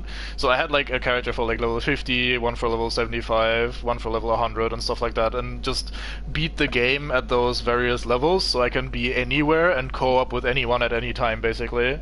So like, one of the builds that I made was a level 25 build, so I can co-op with mates in the early game, and the amount of absurd strength you can have at even just level 25 compared to a quote-unquote regular level 25 player that hasn't yet beaten the game is absurd. Like, you can get so much stronger, and that just always makes this early game invasion kind of shit. On the flip side, you can also imagine someone that just goes through the game to get all the tools but isn't actually abusing those to do their invasion stuff. Like, you invade in an area where people have a plus 5 weapon, so you fight with a plus 5 weapon rather than like a plus 15 weapon or something. Or you like don't equip bullshit that would make the fight unfair or whatever. Just like try to be fun and challenging. In that regard, it reminds me like of Dead by Daylight, where if the killer is playing like an asshole and just trying to min-max to win and whatever, then it's super unfun for the survivors. But if you have someone that's just fucking around and having fun with it, then that can be pretty entertaining.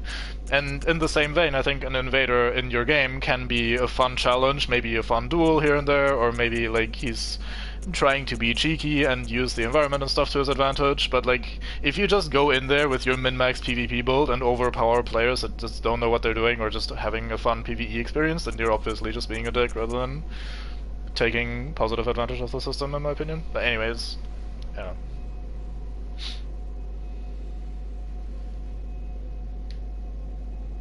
Yeah, parrying is also really good in Dark Souls 1. Like, in general, it's such a useful tool.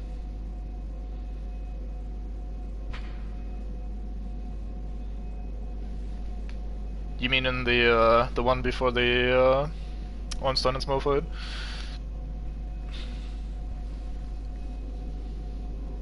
That's a fun place to invade. Part of the reason why it's so fun to invade there, or to just fuck around there, is because of the doors, and because of the, like, the fact that you can jump off the stairway and shit. So, like, there's fun stuff to do. Yeah, that's a popular place to be. Like, I can see that as well. Like, that's a fun area to fuck around in. Anyway, Cainhurst badge. Badge of the Royal Guards of Cainhurst, loyal guardians of the Vileblood Queen Annalise. The Vilebloods are hunters of blood, and hunt prey as they search for blood dregs. The hunter who joins them is faced with a decision, to merely borrow their strength or to become one of them, heart and soul. I don't quite get that part, because she immediately wanted us to partake in her blood, and now we are officially Vileblood. Like, no discussion about it, no questions, like there's no wiggle room here, like are we just borrowing the strength? No, we're clearly one of them now, whatever. I don't know.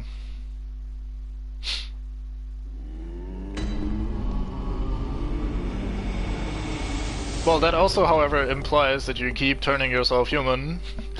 Like, I'm not trying to be a dick about it, but I mean, you can't have it both ways. You can't enable I want to play online mode and then complain that you're playing the online mode. Like, I get that, like, it's fun to look at your character in their regular form rather than like being this burnt out skeleton mate. Hey, we get numbing mists now, which is the anti-healing item. Anything else that's new and fancy in here? Not particularly. You don't get extra health from being human in Dark Souls 1. That's not a thing. That's a Dark Souls 2 thing. And in Dark Souls 2, being human is not connected to being able to multiplayer. Like, or to be invaded, rather. You can be invaded anyway. Like, that's the thing about Dark Souls 1. You only need to be human if you wanna summon someone, or if you wanna be able to be invaded. Everything else can... I think everything, right? I'm not entirely sure. Anyway, like, anything else can be done without being human. Now, I'm not, once again, I'm not trying to tell you you can't be human, lol, get invaded, scrub, or whatever. But, like, whenever I see someone complain about that, the point is mostly, if you're getting stuck and you're getting frustrated because people keep killing you before you can progress, why are you constantly turning yourself into the please invade me mode? Like, let's say I play a fucking MMORPG, and I go to matchmaking, and I queue for a dungeon and PvP, and then I get PvP, and I'm like, oh fuck, I hate PvP, I don't want to do PvP. Why are you queuing for PvP? You know? Like, this is just kind of, I don't know. Hey Doc, you arrive at the worst time because we're about to end in a few minutes. No, the health was halved in Demon Souls, and then in Dark Souls it doesn't do anything, and then in Dark Souls 2, as you die more and more, your health drops lower and lower, up to 50% at worst. And then in Dark Souls 3 they got rid of that, and instead you get a bonus for being human, but your default health value is, like, untouched if you're not human. So yeah, I think in that regard, the idea of, hey, you enable or disable the system by like, using humanity or not, it's sort of fine. But I don't know. Like I said, the details of this sort of invasion stuff, they never really nailed anyway, in my opinion. It's just... there's just a bunch of awkwardness and ways to abuse it in unfortunate ways. Like, I don't know. Anyway, let's have a look at these Cainhurst items. Silver helmet worn by the Royal Guard to protect Annalise, Queen of the Vilebloods at Cainhurst Castle. This paper-thin silver armor is said to deflect blood of ill intent, and is what allows the Royal Guards to capture prey for their beloved queen, so that one day she may bear a child of blood. So she too is trying to get pregnant and have a child, possibly because of the fucking eldritch beings creating a child when the blood moon beckons, or whatever the fuck we have previously heard. Which is kind of weird, but alas. It's also very expensive. I kind of like this set, not necessarily the mask, but the rest of that set looks pretty nice. It does look like it is the most knight looking set in the game, I think, and I generally like that style, so who knows. Maybe we'll buy it at some point.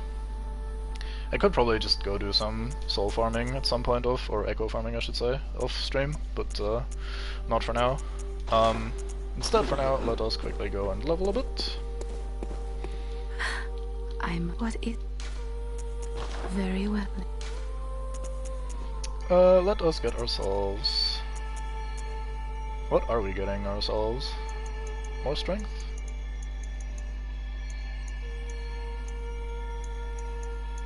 It's 4 points of strength for 7 points of damage. That's not a lot. Are we still getting good health? We're still getting good health. Maybe I'll just invest even more into health, just never die. Yeah, we've been using it all stream. Been sawing people left, right and center. Farewell, good hunt. Let's have a quick look-see at our runes, since we got a few new ones.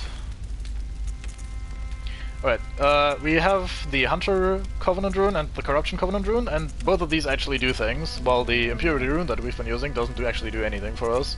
So the Hunter rune very slightly increases stamina recovery speed, which is lovely, that's probably what we're going to be using, and the Corruption rune slowly recovers your health while you're at low HP. I don't know what the official threshold for low HP is, but heal +1 is really bad. Like, we have this gem for +2 in our fucking weapon, and it already does barely anything, but...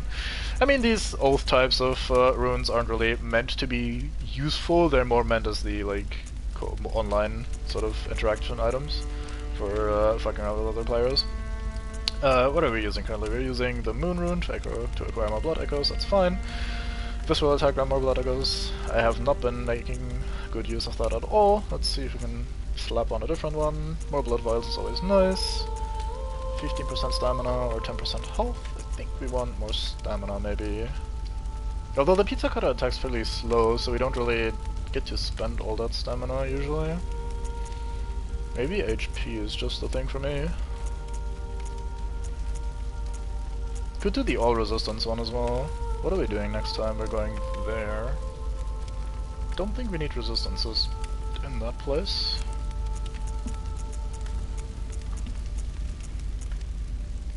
Bolt damage reduction, arcane damage reduction. Do we just keep the air rune on? No, let's do the metamorphosis.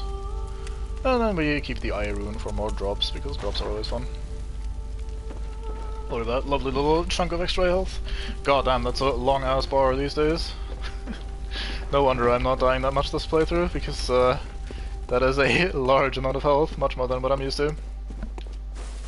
But anyway, that's gonna do us for today. It's been slightly over 3 hours. I should probably give my head a little bit of a break. My ears are being fucky already, and I don't want to push myself too hard, so we did 2 full areas, did 2 bosses. Actually, I guess technically 3 areas if we count the lecture building. And we finished the Eileen quest, which is nice. We nailed that guy first try. It was very fancy. Let's actually not wear this fucking crown though, goddamn. There you go. What do we do next time? I think we'll go upstairs. Let's just leave it at that. Anyway, thank you very much for watching. I hope you had fun, and I see you next time. Bye bye!